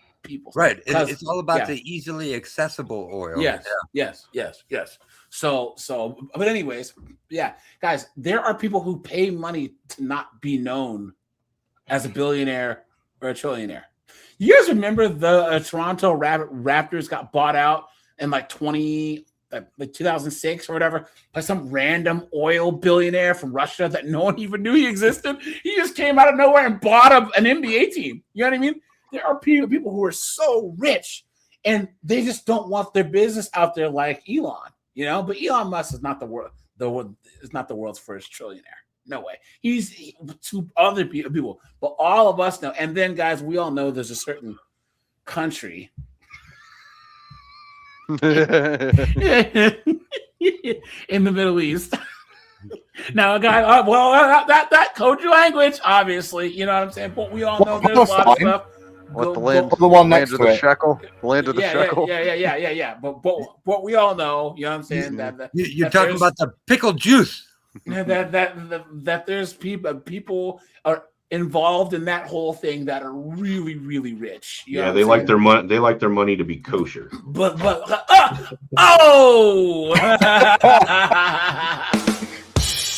hey-o. Hey, there's some Singapore dudes that are rich too, though, man. There's some Singapore dudes and some of these Chinese dudes too, because remember that there's so many more poor people there. So the money, guys, these CCP dudes are worth a lot of money too. But anyways, so question. Am I next? Well, let's how would you answer his? Okay, so guys, this is all this narrative that they push to make black people, to basically make it okay for everyone to pile on white people, right? And it's absolute foolishness, and no one's having it anymore. And that's one thing that I don't play over here. No. All right, guys, all of us men have to deal with this gynocratic misandrous foolishness in this United States, right? And there's no way that anyone can argue that white dudes have it easier than anyone else. Guys, you could argue that because this is a predominantly white kind of country, yes, there is a good amount of whites that are at the top there, but I would say most of if not the majority, people at the bottom of society are white also. Guys, drive to Appalachia, drive to rural Louisiana, right? See how those whites live. There are white people that I've seen with my own eyes living in this country that live in poverty, so the likes of which blacks, Asians, Hispanics could never even fathom. They're in the middle of the woods. The mountain got fracked, so their water catches fire. The mine shut down, so there's no jobs. There's opioids everywhere or meth. It's ridiculous, man. It's sad. So Unarmed. We're 963. We're talking white people. How many do you all think? Turn to the person next to you. What do you think?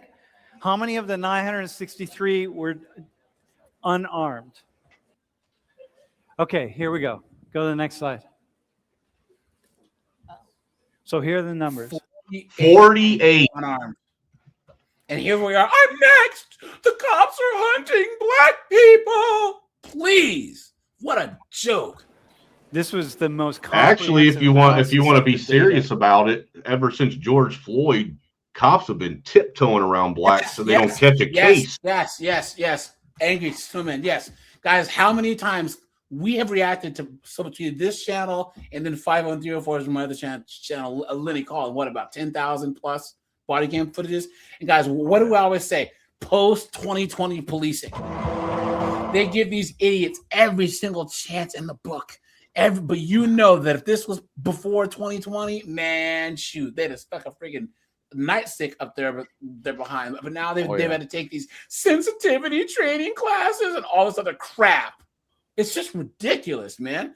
But hey, Snowman, did you see what happened to that poor kid in England?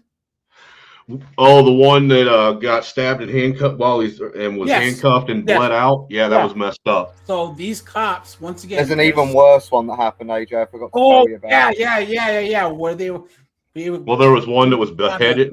They tried to behead one dude. Yeah, in Ireland. Get this. That poor guy. He was deaf. He was a bit simple. And guess what he was doing while he was there? Like what he was actually. Why he was at that location? He was there because he was helping migrants move into their new accommodation. Oh, imagine that. See, a lot of good that did, right? Well.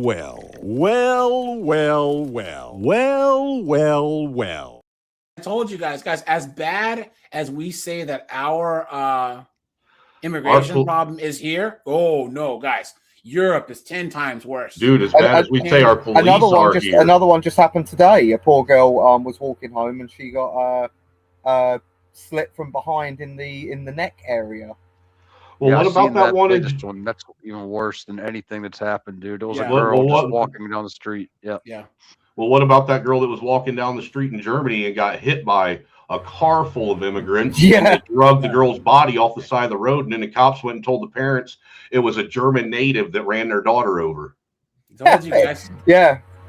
You know what though? Unbelievable. Europe as a whole is shifting to the far right big time, and there's nothing that they can do to stop it. Well, that's because they're letting all them idiots from the Middle East overrun their country. What I'm saying is that there is a reaction that's happening now, right? Where now you get Sweden, they close all of their borders. They have the wokest, far left, liberal goofball chick of a prime minister, but she went to the far right real fast. She closed the borders. She kicked out the illegals. They're not even taking refugees or asylees. They're paying Uganda to take refugees. Keir Starmer, his reaction to this is to blame Elon for owning Twitter and say we need to censorship harder. Yeah. That's his idea. These people are mental. The same thing's going on over here with migrants too. The only difference is our media covers it up. But hold on, Snowman. Look, I lived in South Texas, right?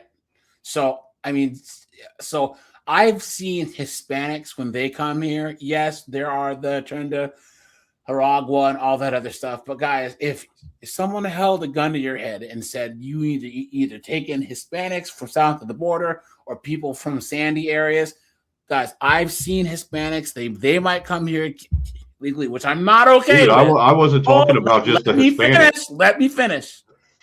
I would, within a generation or two, their kids are Jonathan Martinez, Sherry Gutierrez. All right.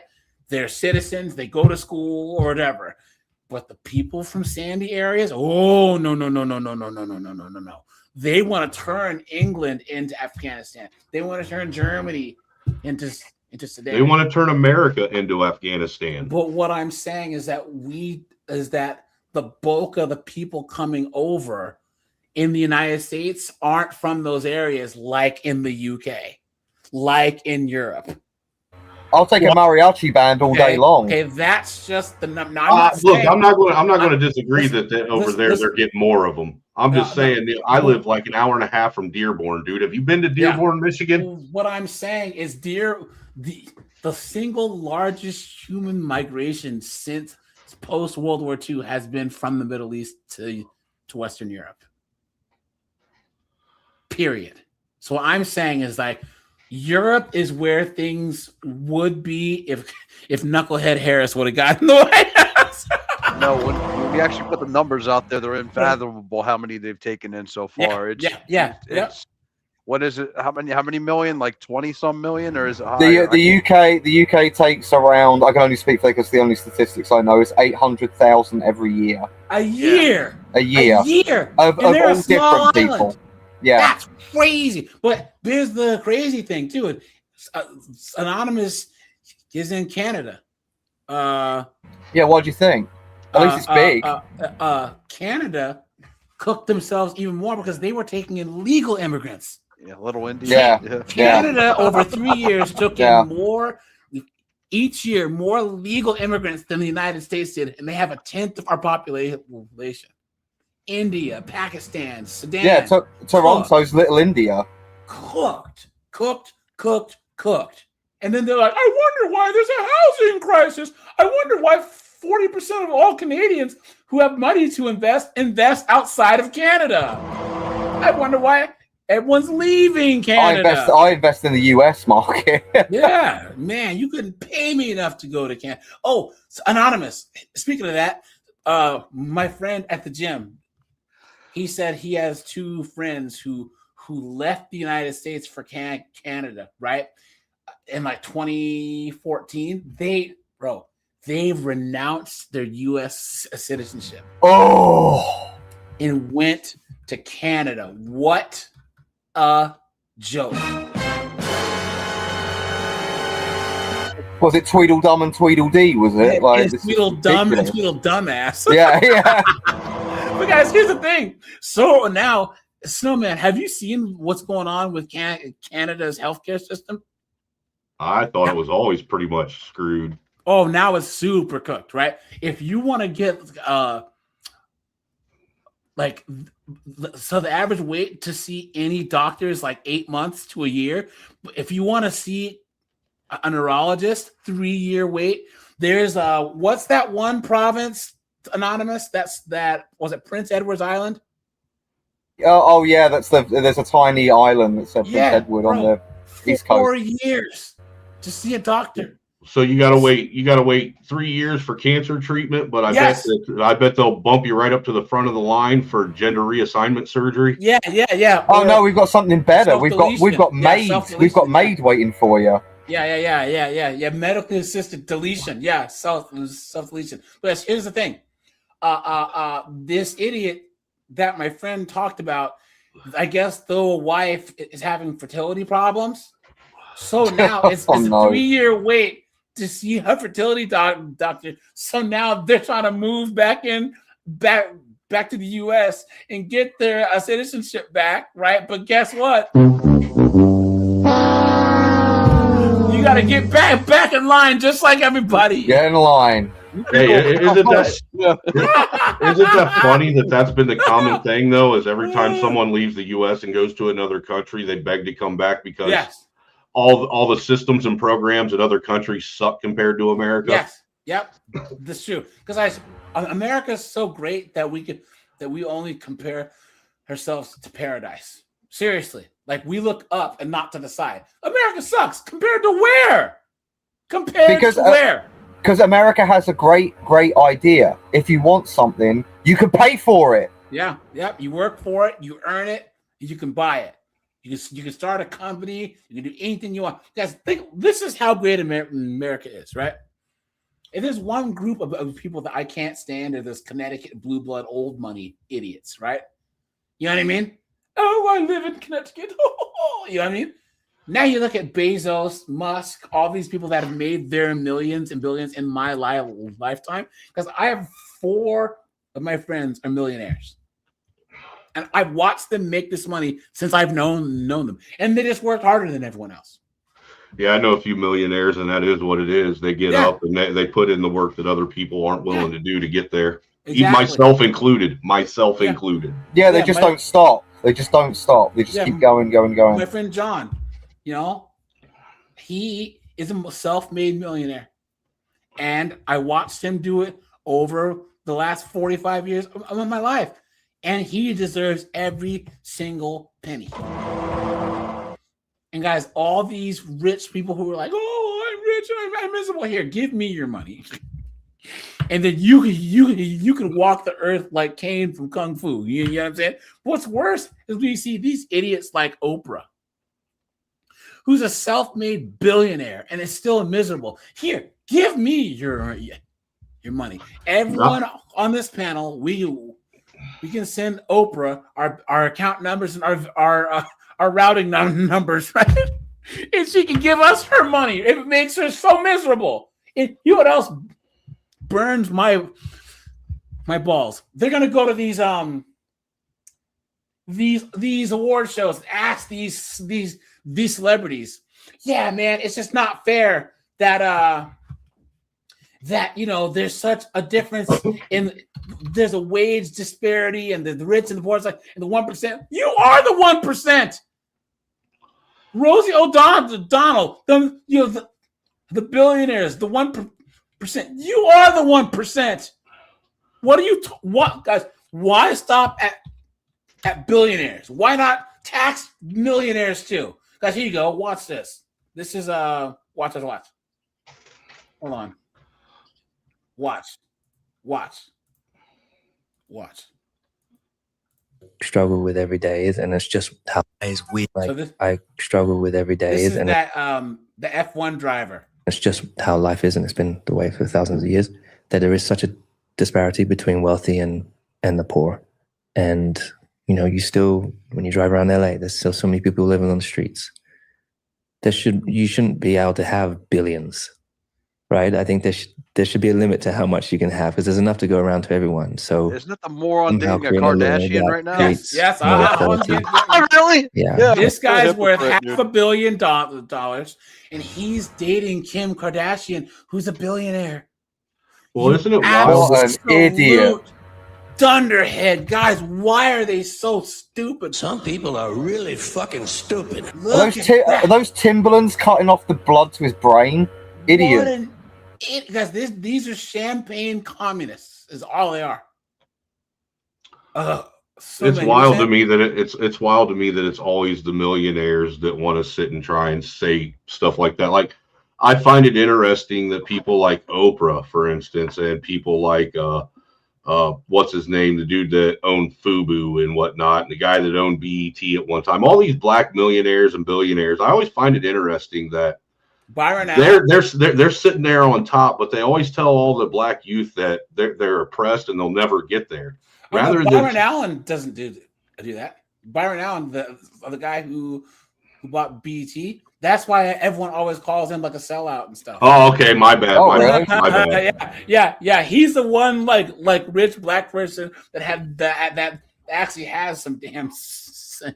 I'm just saying it bothers me when there's super Yeah. uber successful black people telling other black people that are lesser than them that they'll never get there because of white supremacy and systemic racism. Instead of telling them that that's going to hold them back, why don't you tell them how you got there? But do you see though, angry how like in the same way that they went from the R word to SA because SA is so hard to define. You know what I'm saying? That it could be anything. Yeah, they went from racism to systematic racism, and yet you can never define it ever. Because what happens is that these NGOs make billions of dollars from the government, right? To combat racism and why, but then they don't do anything. So it used to be as an NGO, you had to have a timeline, you had to have a goal, a timeline, and a budget trying to say Angry Snowman Inc. is going to do this by this date. But now they're like, oh no. Now it's systematic. So he just needs money every year. And there's billions on the line. Not everyone can be a millionaire. Like it's not feasibly possible. So it's like, guys, just have the best life that you can possibly have. Well, now people pocket watch, guys. Put a 1 if you agree. Pocket watch. Pocket watching is gay. Most Yeah. you can do, guys. If Elon gets another billion, it doesn't matter. I'm gonna get my money. If Bezos gets another billion, I'm gonna get my money. So regardless, you're gonna pocket watch another dude. Come on, man. A new twist is unfolding. Anthony has already filed an appeal, and it's setting the stage for the next chapter of one of the most fiercely debated cases in the country. And I'll show you the filing and the arguments potentially a legal team could bring to try and unravel his conviction. Now, outside of prison, the controversy surrounding this story refuses to die. Was just on crime. He's going to be with me. Some tension. I also want to show you this. This is the new mugshot that we received of Karmelo Anthony since he is now in state prison in Texas. You can see in this mugshot, he has his head shaved. Now, we have learned that Karmelo will begin serving his prison sentence here, the Wallace Pack unit in Navasota, Texas. It's roughly 3.5 hours away from where he stabbed Austin Metcalf to death at that track meet in Frisco. It says, quote, "I am penniless, destitute, and indigent person, too poor to employ." See that, guys? Now, his family raised almost $1 million. Yeah, they bought an Escalade. Yeah, no, they bought a house. Oh, of course they did. And then they didn't even show up to his sentencing. Matter of fact, guys. Yeah, his dad didn't show up to his sentencing. Oh my god. His mom nor his dad did. They left after he was found Well, guilty. he's cooked, so they're just like, there's no point wasting any more time on him. You guys see? Then they went and cried on Breakfast Club like a bunch of pansies in their big house. Race. So guys, dude, homeboy went off, dude. I saw this. This is crazy. Went off, dude. Hey, you know what, AJ? You know what? City boy, AJ, you know what kills me? You know what kills me about Jeff Metcalf going off in the response from the community and the EBT community? You know what kills me the most about it is none of them that can seem to understand how a man sitting in first watching his son get murdered and then spending a year listening to some of the most egregious shit being said about his son, his family, his other son, his wife. When his Some of the most racist yeah. shit you could ever come up with, hearing this day in and day out for a year. Somewhere, just cut down on the swearing, and you're totally my fine. bad. Yeah. But yeah, and they can't understand how that might turn a person racist. Yeah. Well, no, but he's it's not infuriating. Anything racist at all, though. I don't think he's being racist either. But even if he was, I could understand why. Guys, look. I have friends of mine. A couple of my friends were Rangers in the Army, and they were in the sandbox. And guys, they have disparaging things to say about people in areas where there's lots of camels. You know what I'm saying? But hey, those people were trying to kill them. So do I blame them? No. It is what it is. You know what I'm saying? Like, what am I gonna do? Hey, man, don't say it, bro. I think they have a pass. You know what I'm saying? That's just the way it works. I get what you're saying, but what I'm saying is a lot of these people on these platforms, they're sitting and saying, how can just if one black person killing your son makes you racist and say stuff like that, then it was already in you? No, I disagree. The man had his son taken. He tried to not make it about race. And then you had a whole family and then a whole culture, from his point of view, a whole culture of people come after him and make it about race and turn it into race, and make him and his family the aggressors. Yeah, I can see how that can flip someone's opinion. Yeah, well, I just say that facts are facts, and we have this weird thing where it's like, oh, if I talk about black single moms, I'm allowed to because I'm black, but then Colin can't because he's white. That's stupid. That's dumb. But are you really allowed to? Because if your cadence is off, or the words you use are wrong, or the way you direct your message, they don't want to hear it from you either. Yeah, but here's the thing. That's why I don't talk to them. Guys, here's the thing. Everyone who always said, AJ, you talk white, act white. Guys, I can buy them and sell them for 45% off. You know what I'm saying? Like, there's everyone I know who has ever had a problem with me, they're all bums now. Because if that's the hill you want to die on, where they want to associate everything negative with black culture, people are just let them do it. I have no allegiance to any community other than the one that I choose to belong to. You know? So yeah, the only allegiance I have is to my kids and wife. Yeah, there you go. I'm sorry. You have embarrassed your own culture and race. From day one, I said this was never about race. Please don't make it about race and don't politicize it. Here we go. Hey, bro, I'm trying to preface this for you. People hate Officer Tatum. They can't stand him, but hey, I'm not a fan of him either, honestly. Why? Because he gets a lot of things wrong when it comes to the Constitution and things like that. Like, I lost a lot of respect for him after the Uvalde thing, when he was defending the cops not letting parents go in and defend their kids since they didn't. You remember the Uvalde school shooting that he defended? But the cops' big blunder. But here's the thing. And this is what I say on this channel all the time. Just because, look, you can't. It's not a good idea to disqualify someone based on like one or two. Well, it wasn't just that, AJ. The thing is there for the longest time, he was putting out a challenge that anybody that wanted to debate him about anything, anytime, anywhere, he would. And I tried for 1.5 years to get him to debate me over that topic in and of itself, and he wouldn't. So. Okay, but here's the thing: is his heart in the right place, and is he doing good things for some of the things that you believe in? Because I don't agree with. Listen. I don't agree with 100% of what anything says. Jordan Peterson says some crazy stuff, but I like him. Andrew Wilson, he's probably a person who I watch the most, but he says some stuff that I vehemently disagree with. But that I believe his heart's in the right place. And what I'm saying is, what I say over here, guys, we as people that are conservatives, that are red pill men, that are men that have logic and reason, right? We can't be tribalistic and try and disqualify each other like the liberals and women and the wokey wokes do, right? I don't have to agree with someone on 99% of everything. But as long as I feel that their heart's in the right place, I can support them, right?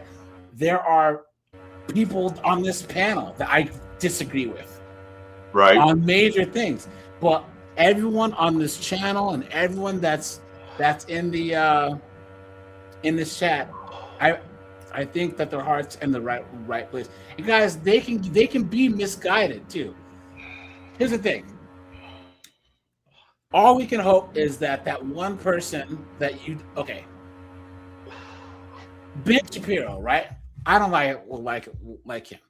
I think he's smug. I think he's an Same idiot. here. He's a trad con, among other things. His heart's not in the right place. Brandy, this is not a men's.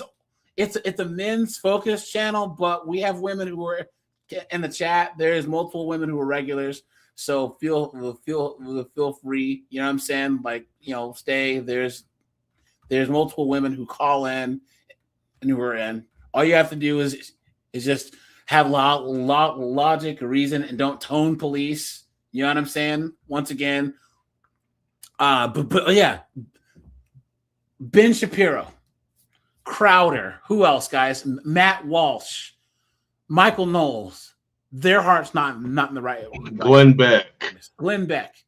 Okay, there's difference between someone like Matt Walsh and then like Officer Tatum or Andrew Wilson or anything else. I honestly believe that even if they're a little bit misguided, they're trying to do the right thing.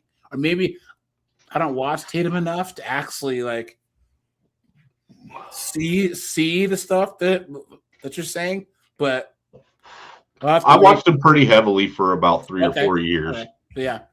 Yeah. You know, and who else? Snowman. Who else though have you did you used to be a fan of? Lenny Collin, Anonymous.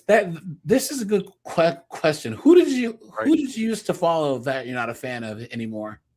Yeah, I'll have to think for a moment. I'm sure. I feel like I used to love Jordan Peterson, and when he joined that Daily Wire, like I feel like he kind of like he's gone down a wrong rabbit hole. Like there was something weird that's gone on with him. I don't know what it is, but I agree with them on the Jordan Peterson thing too. That's another one. Because I read his book. And it really helped me like figure out some stuff that was going on. It helped me like direct things properly. Like he still has good advice, and I don't I wish him all the best and everything. I like the way his brain works. You know what I'm saying? And he helped me learn how to think on a logical level. But he's become too emotional about things now. I think he started reading the comments section. I think that's what's it, because it's just like, bro, you're pressed over this. Like you've got a little bit too much soy, Jordan. You need to be like a bit more like stiff upper lip, dude. Who's that, Lenny? It was Bo from Legion of Men, dude. When his only message the US is trash. Yes. He started out decent, then his only message was leave the US. The US is trash. Yeah, he used to have some decent stuff, and then he went weird, and now he looks like he got plastic surgery. He looks like a total alien weirdo. Like he's totally lost the plot, dude. He started out base though. ABL believes Anthony Brian Logan. I don't think that's another one that I used to watch him a lot too. Don't watch him anymore. Yeah, dude, Legion of Men. He completely. I don't know what his problem. Yeah, I would actually say more than anyone else. He lost me, dude. I don't know what he talks about nowadays. I mean, I would watch him a little bit, but now I guess he kind of fell out of my algorithm for a while, and I click on his stuff. I'm like, what the hell are you talking about? Like, is this what? Like I said, I don't think his heart's in the right place at all. He's just completely fallen off. He's just speaking Greek to me now. So, but yeah, so counsel to represent me on the appeal and trial needs, and those funds were this whole thing. It just shows how emotional, in general, Black people are, and this is why I don't go on predominantly Black panels, right? I don't go to predominantly Black areas, guys. I have been on. All right, how it usually works on black panels, there's always some emotional black dude that's talking mess, cussing, screaming, dropping N-bombs. But then the B-dubs will egg it on because they want to see us men fight. And then the moment that the men all get on the same page, all of a sudden the B-dubs start trying to divide and cuss and scream and yell. You know what I'm saying? And then you'll cuss out the B-dub, and there's always some white knight And then comes in there. you'll get the simps coming in.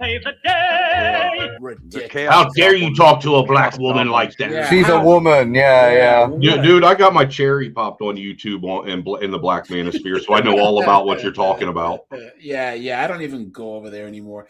And what's great? They're very entertaining, AJ. Like, I got to say that it's a good laugh to watch every now and again. Does not have that policy. But after Anthony's guilty verdict in that murder trial, the site brought his fundraiser down. And the reason they said was, quote, the fundraiser was to promote pretrial needs. And those funds were dispersed over the past year for lawful purposes, including legal defense and family relocation. Yeah, with that right. stated purpose now complete, the fundraiser has been closed. So the notice of appeal tells us that Anthony would like a court-appointed attorney for his appeal, but it doesn't tell us yet why he is appealing. What would the grounds be for an appeal? We do know, though, through some interviews that his parents gave to two outlets that we know about after the verdict, they were not happy with the defense of their son.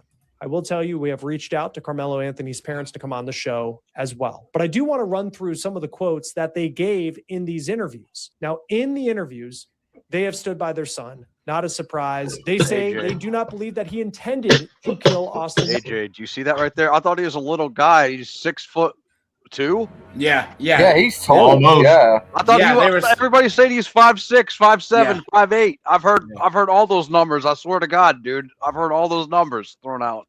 I heard 5'9", 5'8", 160 pounds. Take off the hair, I guess 30 he's pounds. 6'1", but still, he's over 6 feet. But guys, look, I'm telling you, if all else fails, do what the rooftop Koreans. No, I'd heard it so many times, even I believed it though, dude, that he was like 5'8" or something. I didn't know he was over 6 feet. Gave the advice that he shouldn't, but we have seen in many high-profile self-defense cases, and Jesse's going to join me here in a moment. We're going to talk about a couple of them where the defendant does take the stand, and it can be the biggest moment of a trial and be the difference between innocence and guilt. And now the judge who oversaw this case is also speaking out. Judge John Roach of the 296th District Court says that he stands by the verdict that was found in his courtroom. We spoke to WFA. Did you see the interview he did? He said in this interview.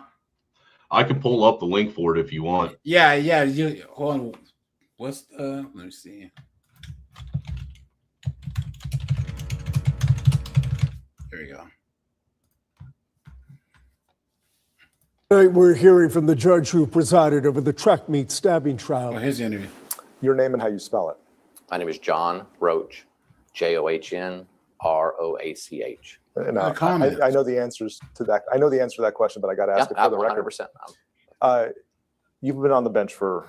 He's the new Judge Ito. You guys remember Judge Ito from the OJ case?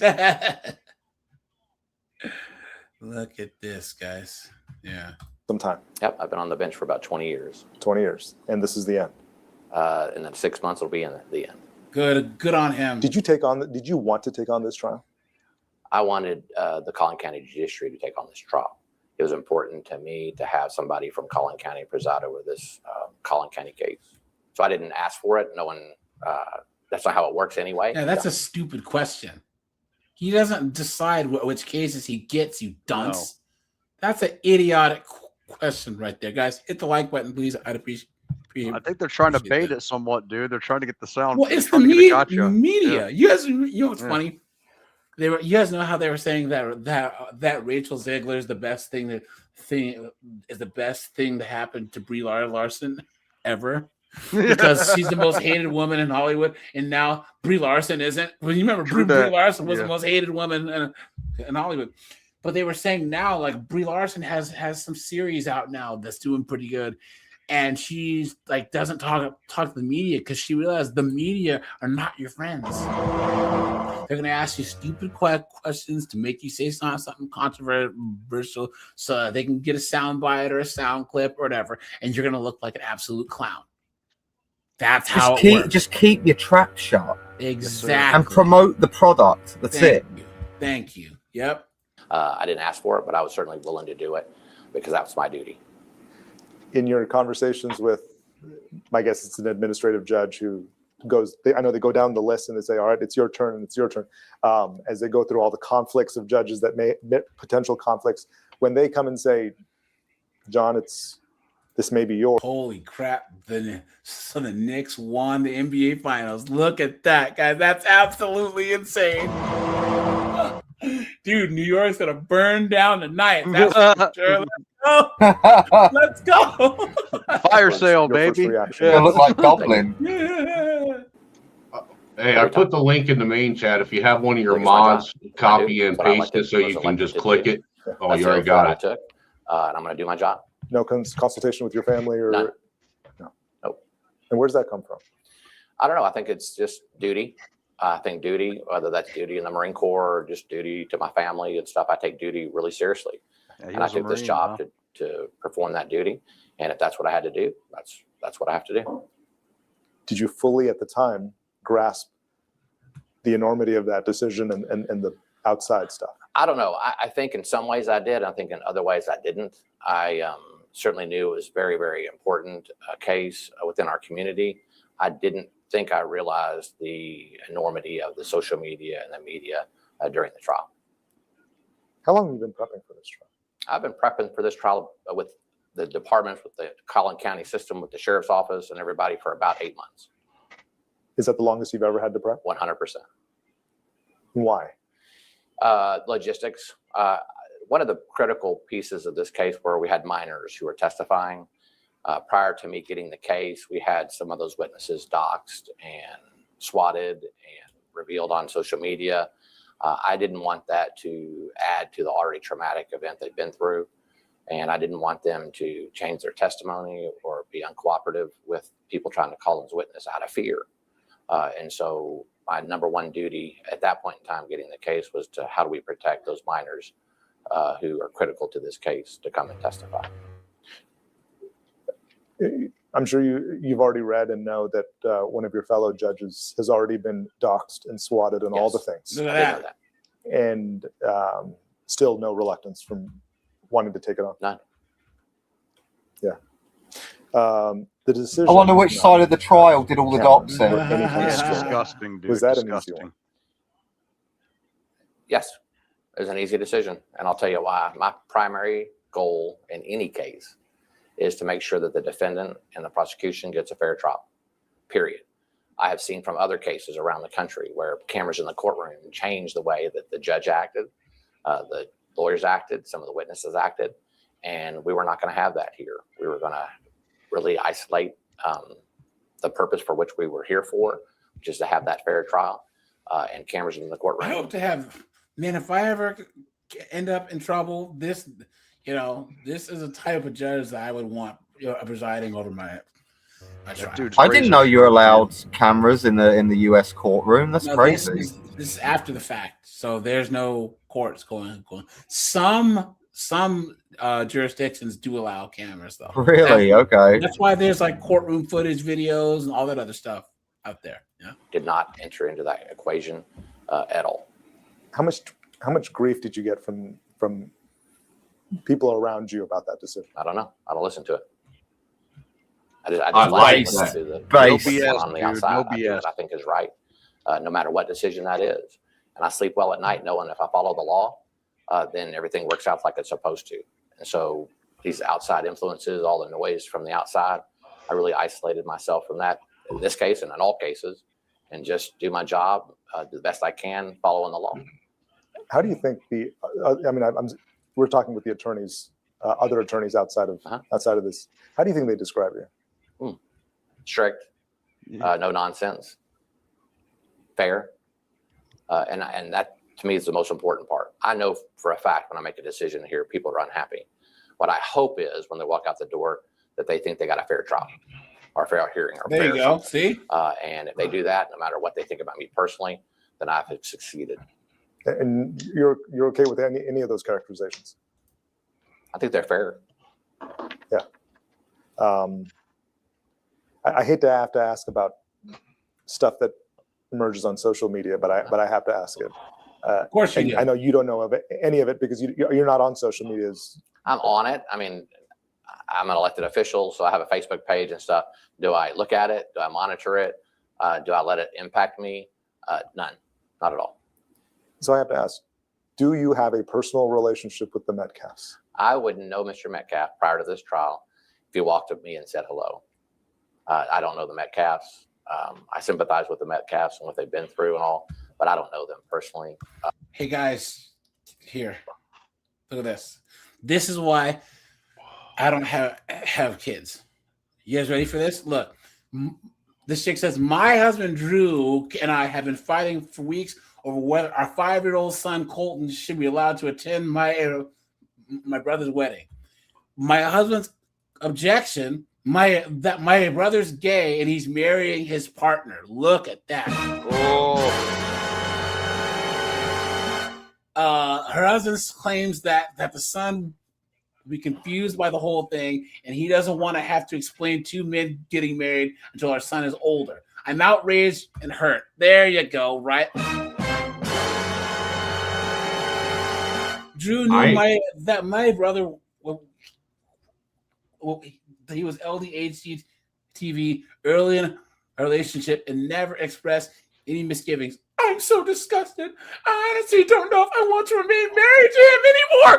Look at that, guys. Look at that.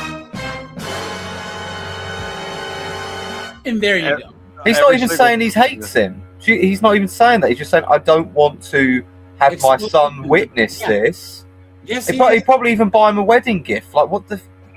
I wouldn't let any of my kids go to a gay wedding either. Just see this? But here's the thing, though. Guys, once again, do you see how she just jumped to, I hate him, he's a piece of trash? And also, I don't even know if I'm going to be married to him. You guys have kids. I mean, you have a child. You have a marriage. You have a life. And you're going to, like, this, guys, this is why modern women, guys, you don't even try with Western women, guys. But he's a bigot. Don't even try. I'm telling you guys, because, guys, this is the type of thinking where, watch, she's going to write in and be like, yeah, our son is a transformer now, right? And my husband's trying to get custody, but I want him to be a transformer. Guys, these women are demons, man. Looney Tunes. Would counseling help? Well, have any of you guys ever been to a gay wedding? Yeah, my cousin's gay. Yeah, my wife, one of her brother's gay, and she has a cousin that's gay, and we went to a gay wedding and a reception, and the reception for dude, that shit's what they do at these gay weddings is not appropriate for kids Well, that's at all. Wait, a lot of wedding stuff is. What I'm saying is, guys. No, dude, I'm talking. It's over the top, bro. Listen. You're talking about B, C, D, E, F. I'm talking about A here. If you don't want your child exposed to something, it's your right to not have them exposed to it. Period. And this is the problem, because this is once again where look. She says, you must make it clear to him that your son will not be missing his uncle's wedding, go. and that you will be teaching him that people of all genders can be attracted. Do you see this? And this is everything wrong with America. This liberal woke nonsense, dude. This is an absolute joke. You guys see, and you wonder why. Once again, guys, passport bros are monk mode. Well, passport bros are monk mode. Seriously, guys, you cannot deal with, because this is a lot of men's ultimate fear. I'll ask the question again, guys. If you could have a kid right now, anyone who's 38 and up, if you could go to a fertility clinic and get an embryo and then rent an artificial womb for like $5,000 and have a son, would you do it? Yes Absolutely. No, Absolutely. Yeah. Nah, dude, I've got enough kids. But what I'm saying is that I literally got more. I got more kids. I got enough kids for all of you guys to have a kid. But a good chunk of especially MGTOW guys don't want kids because it's too risky. It's because there's women involved. If you take the women out, you know what I'm saying? Then most guys will have kids, but they want to be in control of what their kids do. They don't want to have a woman who has the state and everything else that she can use to steal his children from him and transition them and do all this foolishness. I find a lot of women in our age group, AJ. I'm 39, right, and it's like a lot of these girls, like, they don't like masculine men. They just don't like them because they put like more masculine men we like rules, we like order, right? And we don't want people acting like idiots. And it's like they just want to act like you say. They want to act like hold on. Brandy, no. She said, just be careful who you marry and have kids with. Nah. Brandy, how old are you now? No. If you look at the live streams I've done on divorce and go on the videos that I've done about the divorce and look at the stories that men have told. Matter of fact, guys, someone told me this last week when I was on vacation, the age-old, a woman always has the right to change her mind. Oh. Yeah, I know, right? That means they're not held accountable for anything. That means you can't trust them. Because the modern Western woman, Brandy, yeah, you're like older millennial. Go to TikTok, go to Instagram. Look at these modern women now. They want the wedding and not the marriage. Yep. They want okay. Women claim that men lie, right? And it's like, if you guys have been out on dates as of late in the last 15 years, these women, you'll sit down and they'll talk about, first of all, they'll get misandrous and start crapping all over men from the jump. Then they'll talk about baby deletion and politics, which they know nothing about. And if you disagree, or if you're apathetic, or if you don't have an opinion on any of their crap, right? You're not gonna get any. All you're gonna hear is, "How dare you!" So they want a tall, attractive, successful guy who voted for Kamala Harris, who's pro LDHD TV, who's pro Palestine, right? It's just ridiculous. Most guys who are worth a damn are conservative men. They work hard for a living. They honor family, country, all this other stuff. But these they don't like deleting unborn kids. Yes, they don't. So how are you supposed to deal with the average woman who believes that you should be able to delete kids up until 9 months? They think that they believe in every single woke liberal thing. They believe in transformerism, right? Immigration, communism. Guys, we are dealing with, guys, put a 1 if you agree. We are dealing with the most ignorant, moronic, anti-God, anti-family, anti-America, anti-capitalist, arrogantly ignorant goofball women that have ever lived.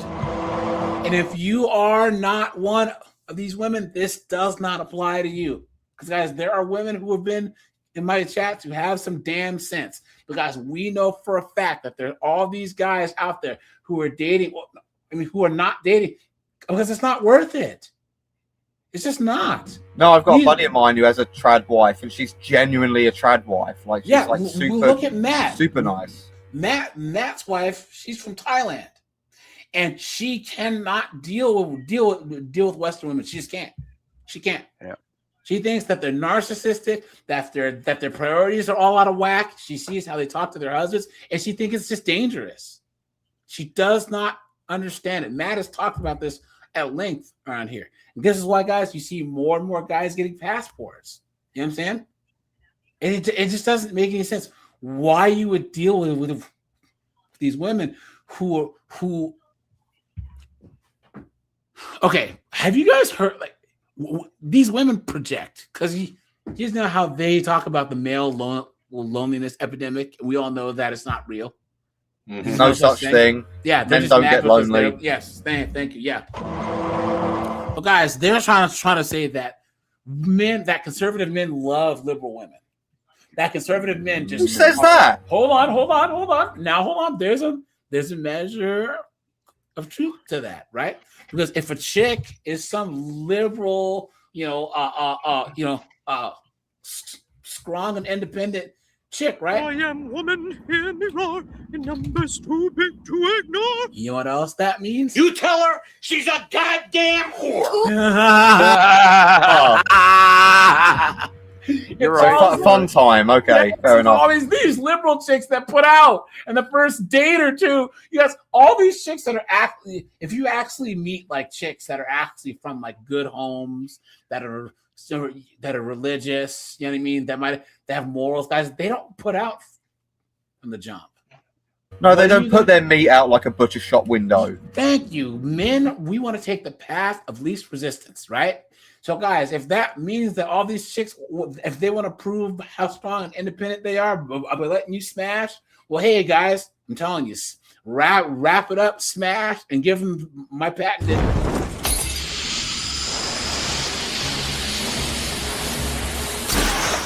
Who is this guy? I don't know.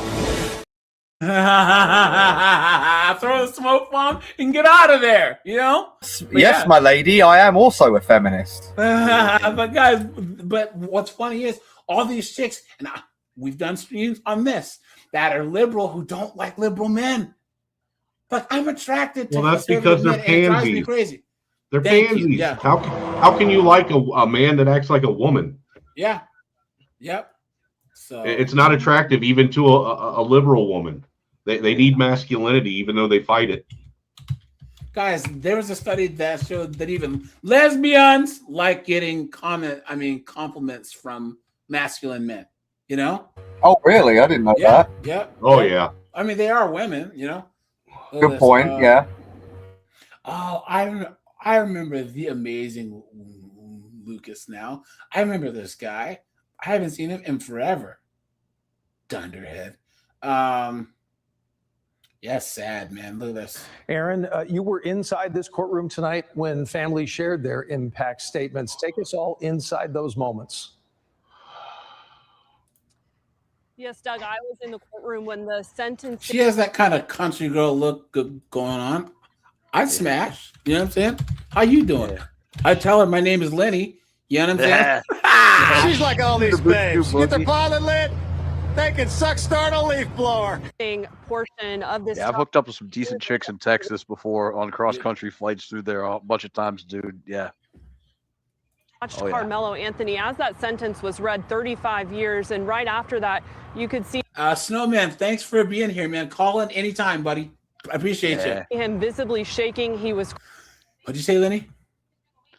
No, I said, yeah, Texas has got some hot chicks, dude. I've hooked up a couple of times. We used to always stop during cross-country flights, through there. Yeah. You see Lenny locked and loaded. Oh, yeah.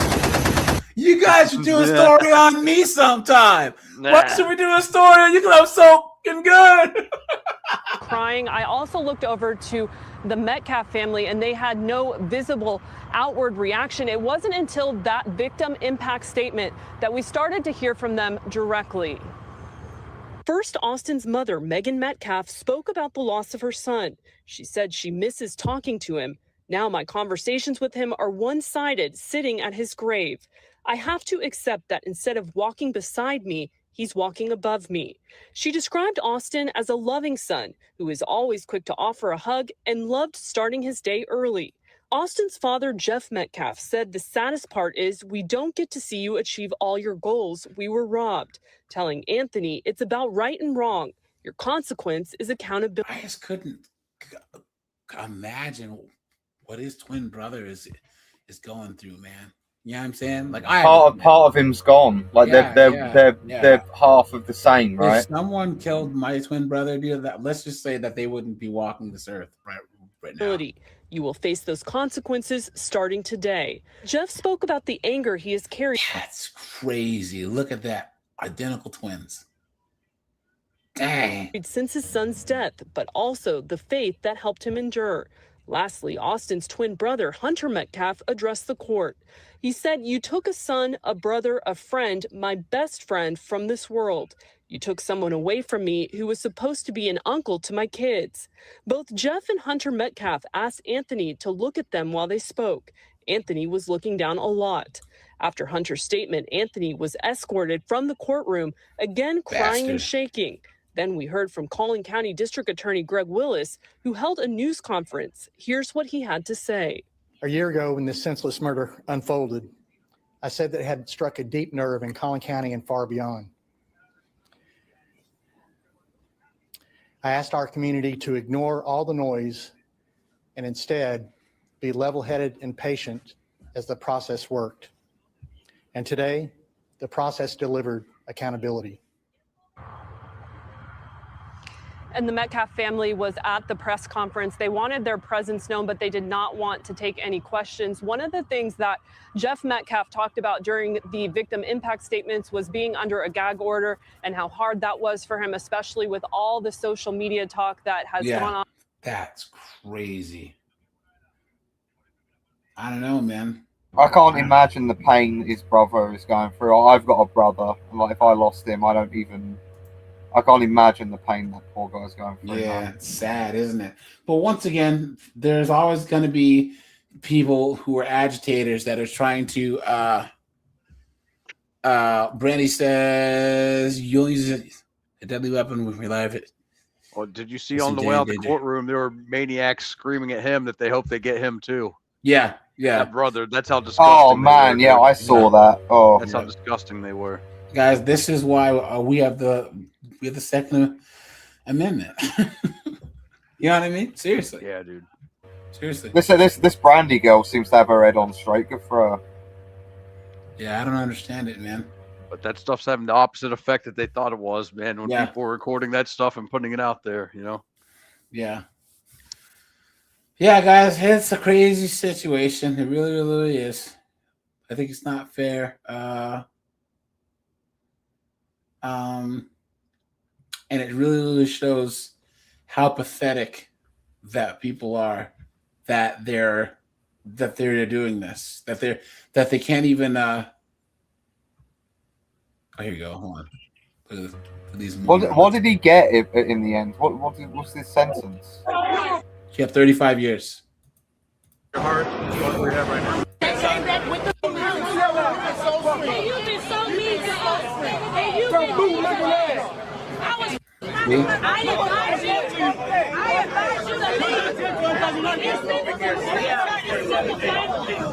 at this, guys. This is why, guys. If I drove up and I saw this many people look like me, nope. I'm turning right around and and driving back home. You know what I'm saying? Yep. Come on, man. Come on. I'm about to read the motherfucking. You're not gonna do anything. You're gonna talk a lot of noise, and you're not gonna do anything. What are you talking about? A lot of them got arrested. Is what they did. So for being dumb, stupid, just dumb, just ignorant and dumb, and just well, guys. Artificial intelligence is not the problem. Arrogantly ignorant is the problem. You know what I'm saying? 100%. That's the number one issue right there. People are just so stupid, and they're okay with being stupid. That's the scary part about it. It really, really is. You know? Stupid people in the past knew they were stupid. And it's like now they're just like, again, like you just said, arrogantly ignorant. It's crazy, man. Yeah. You know, one thing I gotta say about the parents that really shows just what kind of filthy, disgusting, trash scumbags the parents are of the Mello kid is, dude, these I can't even call them human anymore.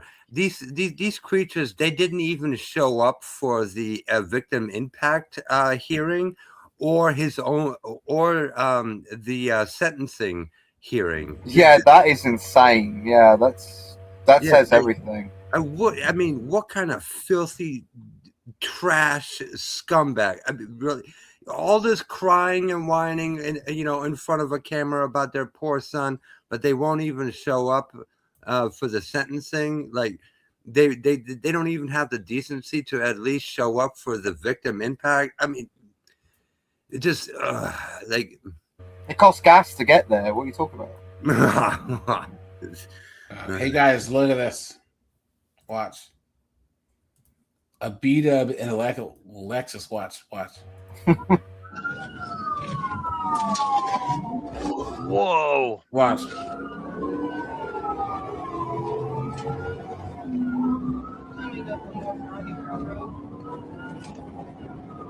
Oh, by the way, guys. Man, sorry. she is moving.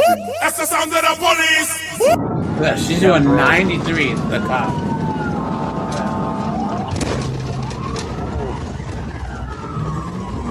This female cop knows how to drive. I'll give her that, yeah.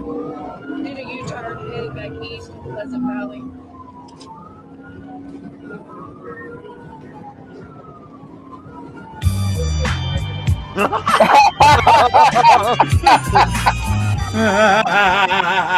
GTA 6 going on. Oh my god. Look at how fast the city is going. Oh, look, a school zone. There you go.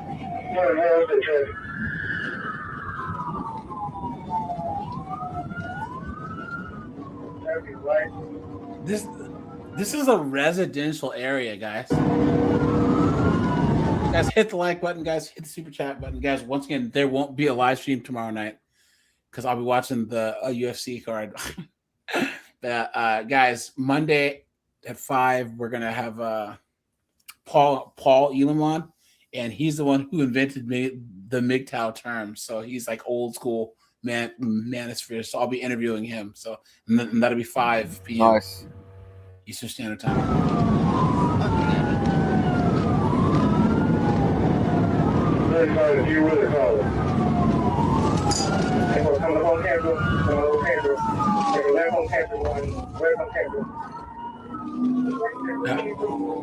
At least on a highway now, right?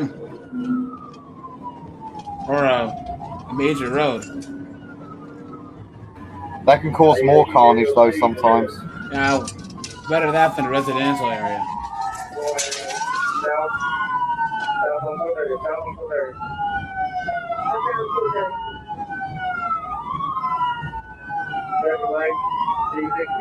Where is this? Texas? Hey guys, where's the one place where you don't F around in a car? Arkansas. Yeah, the Texas will probably be a close second, right?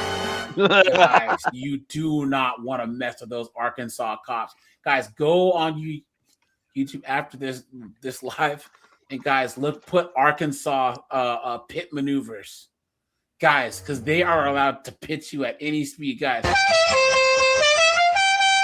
Yo, dude, 120 mile per hour pit maneuvers, dude. What? Yeah, dude.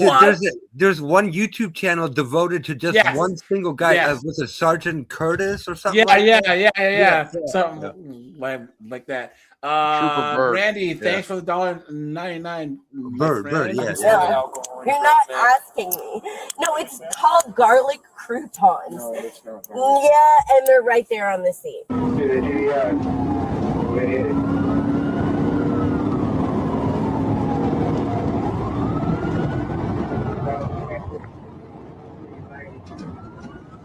Yeah, I couldn't make out the tag because of the goofy framer on it.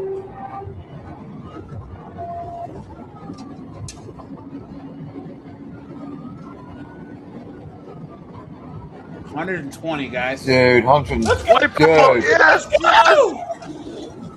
Let's go. Let's go. 123. Wow. Look at that, guys. Look at it's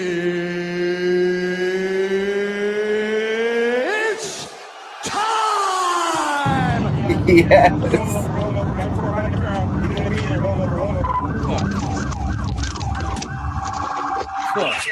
Dude, rolled over. Speed skyrocket to 120 miles per hour on I-430 South. The trooper executes a tactical vehicle intervention at extreme speed.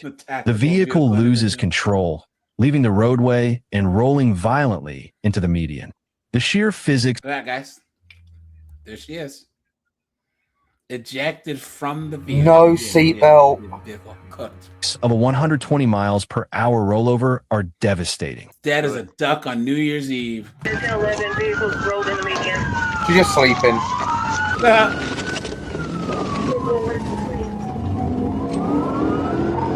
430 south, just south of Central exit.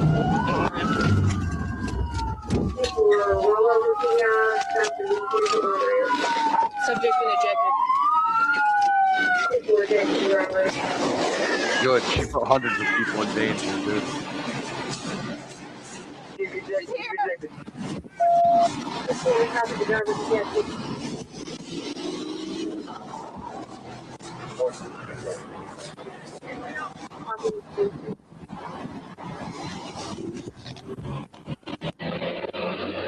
That was a beater Lexus, man. Imagine if she had something good to drive. Yeah.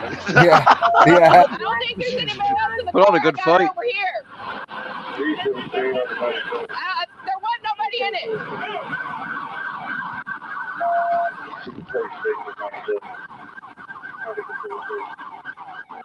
What was she even running for?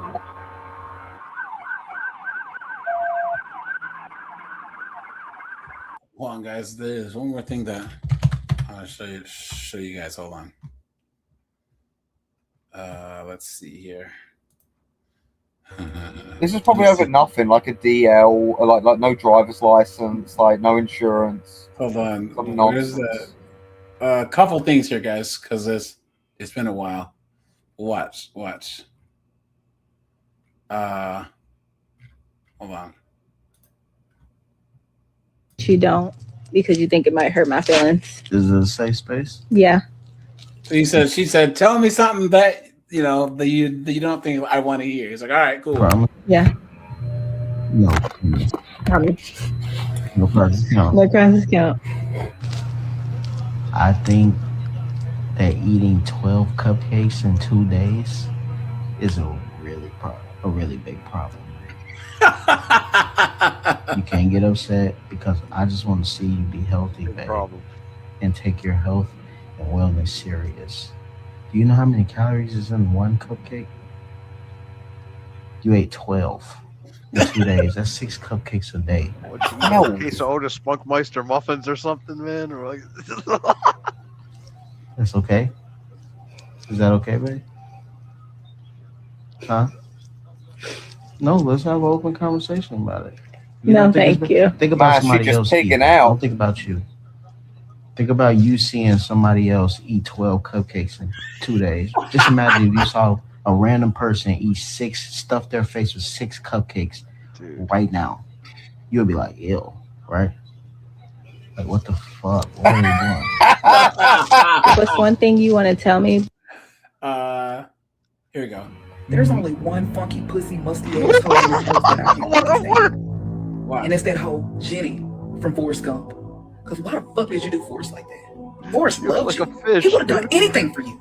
Bitch, Forrest fucking wrote you while he was in fucking Vietnam. He could have got his ass blown off, but he thought about your bitch ass. And all you could think about was being a hoe. You wasn't nothing but a smoked out hoe. And remember that time? She's right, though. When you were on stage trying to be a content creator, or whatever the fuck you tried to be. That's when you grow up and you be an actual man. As when you realize that Jenny from Forrest Gump is the worst movie villain that there is. Them niggas threw drinks on you. Yeah, screwed him how many times? And you got mad at him. And for what? He should have let that nigga slap your ass. Every time he came and saved you when you were with that fucking prick in the car, he snatched that nigga up, beat his ass, because he was trying to take your innocence. Yeah, you took my nigga in your dorm room. And then didn't he only get laid one time? That's it. And he exploded everything. Yeah. And you don't think that nigga gonna be fucked up about you? How Yeah, was you cool? you couldn't bang her What would when you she had let him AIDS. tell me? Get pregnant. Run the fuck away. Wait till you caught AIDS just to tell my nigga he got a baby. How was that even his baby? And did you fucking give him AIDS? Or what the fuck did you die from? I have so many fucking questions. Like, did this hoe die from AIDS?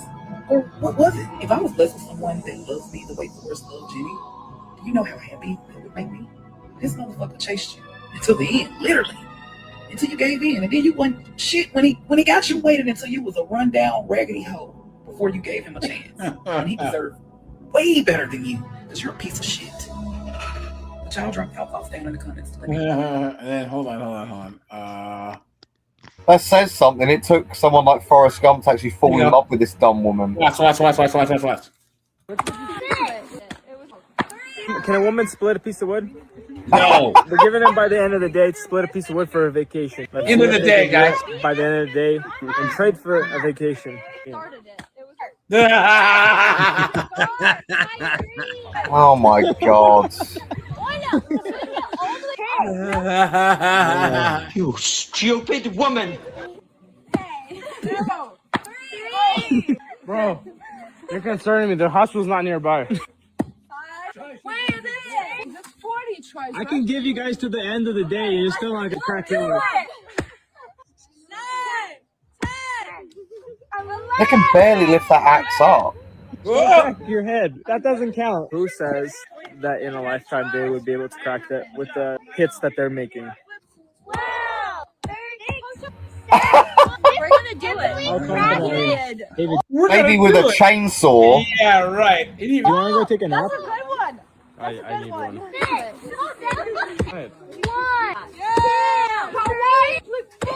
You gotta at least swing the damn thing. You know what I'm saying?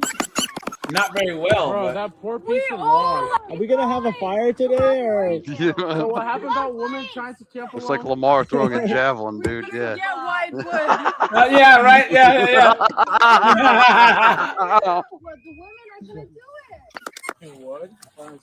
We got a piece. So do you guys give up or what? What's the plan here? This is our vacation. No, don't touch it, David. This video is taking very long. You guys done or what? Dude, they're gonna lose a foot if they're not careful. That's what I about said, dude. Yeah. This one too. Yes. Okay. So you guys give up, right? No, we don't give up. Sure.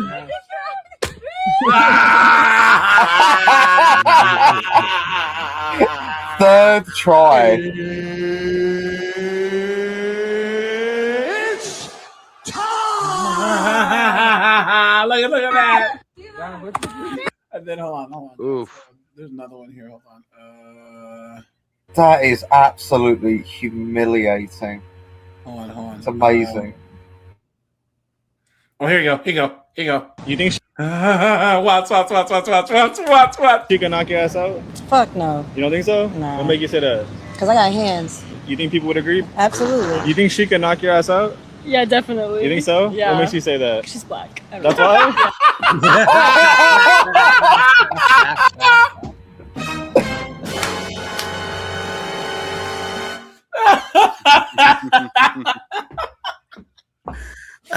She's black. Used to it. Guys, I had to pull over.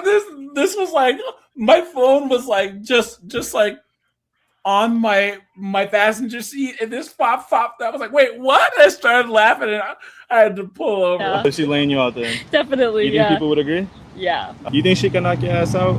Nah. You don't think so? Mm-mm. What make you say that? She look actually really nice, but no. So you laying her out? Yeah. You think people would agree? Yeah. You think she can knock your ass out? Hey, Yeah.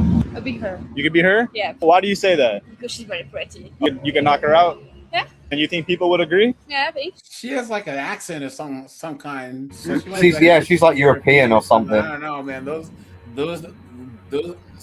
some of those chicks has some hands. You think she can knock your ass out? Nah. You don't think so? No. You Yeah, knocking they've her been out? fighting off migrants for like the last 10 years, dude. You think people would agree? No. You can knock your asses out? She look like she capable of a lot of stuff. What you think? She knocking you out? No. You don't think so? No. Why you said that? She looks flimsy. And then you think people would agree? Yeah. You think she can knock your ass out? Definitely. You think so? Yeah. What makes you say that? Sweet, but like she definitely looks like she's got muscle. So she's laying you out there. Oh yeah. And you think people would agree? I think so. She looks like she's strong. You think? Yeah. That's hold funny. on. Oh, here you go. Here you go. Snowboard. How could you? Is your biggest red flag in men? Dude, she can't even fit in the frame. I'm so sorry, guys. Yeah. Oh my god. She's like she's wearing Godzilla. Yes. Thank you. Having kids. With other girls? Yes. That aren't you? Right. I don't like baby daddies. So if they have a kid, they're done. I might play with you, but I really don't see it. What would you say is your God, biggest roll red around flag in in flour, men? look for the wet spot. God, you guys. No. Am I the asshole for breaking up with my girlfriend because she literally told me she would cheat on me if I took a new job? I know this is going to come across as first world problems. I am currently at a job where I earn about $250,000 a year. I have an opportunity for a job where I will get $640,000 a Here year. you go, guys. Wait for it. It's a lot. That's a lot. New job is overseas. I will be gone for 4 months at a time instead of 4 weeks at a time. My girlfriend is unhappy. She says that she doesn't want me gone for that long, that she will get lonely. I tried to explain that I will only be doing this job for 1 or 2 years, and that the money I make sets us up for a bright future. We can pay off all our debts, we can buy a house, and we can travel on my own. Now, guys, what's the magic word in this whole thing? Well, I said, how have you got? For me, I'm like, how have you got debts and you're still earning $240,000 a year? Because he probably has a lot of student loan debt. He's like a doctor. Oh, maybe, yeah. But guys, the word is girlfriend. Oh, okay. Why are you even considering this? 640,000?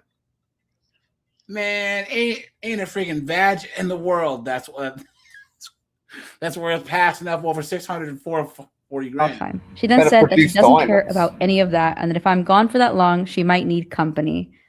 I didn't understand at first, and I said that we could get that dog that she's always been wanting. She said she meant human company. Ah! I said that she had lots of company at work and at school, and she's You tell her she's a goddamn welcome to use her space to socialize all she wanted. She then spelled it out because I was stupid to think she was a decent human. She said that she wasn't going for months without sex. I said I completely understood and broke up with her. Good. She's going crazy right now. Amazing. She's at her sister's house and calling me and texting. Let's go. Let's go, guys. There you go. There you go. Right there. City boy, city boy. Let's go. That's what you do, guys. Guys, here. Guys, I don't give a lot of relationship advice, but I can tell you this. This is the one thing that other than no single moms and no, the usual stuff, guys, you can't change what someone else does, but you can't control what someone else does, but you can control what you do. Okay, guys, when they mean that there's two consenting adults, right? You have to consent to the relationship. She has to consent to the relationship. If she does something you don't like, you don't have to be there, guys. My brother, he used to date this chick who used to shit test him all the time. I'm gonna shave my head because I want to renew my energy. Doug goes, okay, well then I don't date girls who have bald heads. Oh, you're trying to say that I can't shave my head? I was like, no, you can do what you want to do, and then I'm gonna do what I need to do. Well, I think that we shouldn't have sex for six months because I want to renew my energy and all. And Doug goes, all right then. Well then, I don't date girls that I can't have sex with. Oh, you're trying to demand that I no, you do what you do, and I'm gonna do what I have to do. And that's what this guy is doing. She said that she's a dirty, low down, nasty, skanky 304. And he said, I don't date girls that are disgusting sewers of 304s. You can't go 3 months without the D. Disgusting. Constantly. The heck? She says that I misunderstood and that she would never cheat on me. Like I said, I'm gone for a month at a time now, so I'm pretty sure she's been lonely before. I can't trust her, and I'm not going to try and build a future with someone who can't think about the plans. Blah, blah, blah, blah, blah, blah, blah. Anyways. All right, guys. I'll set this bad boy down. I appreciate you guys being here late. on a Saturday, guys. Thanks for the super chats, guys. Once again, guys, thanks for being here. You know, the algorithm has been really destroying my channel's growth as of late. I think it's the AI slop. You know what I'm saying? Oh yeah, guys, Brandy lives in the deep south. That's why she has some sense. Ah, okay. Mystery revealed. Brandy, so you're new here, right? Brandy. We talk about dunderheaded modern women 304s, but there's plenty of women who either call in or in this chat that are traditional women who think that all these chicks are absolutely insane. My girl's Korean. She's just guys. She doesn't like modern women. So as any and all who are against these modern woman misandrist, gynocratic dunderheads, right, is more than welcome here. But all right, you guys, I appreciate you. Take it easy, guys. Bye, guys. Thanks, AJ. Bye.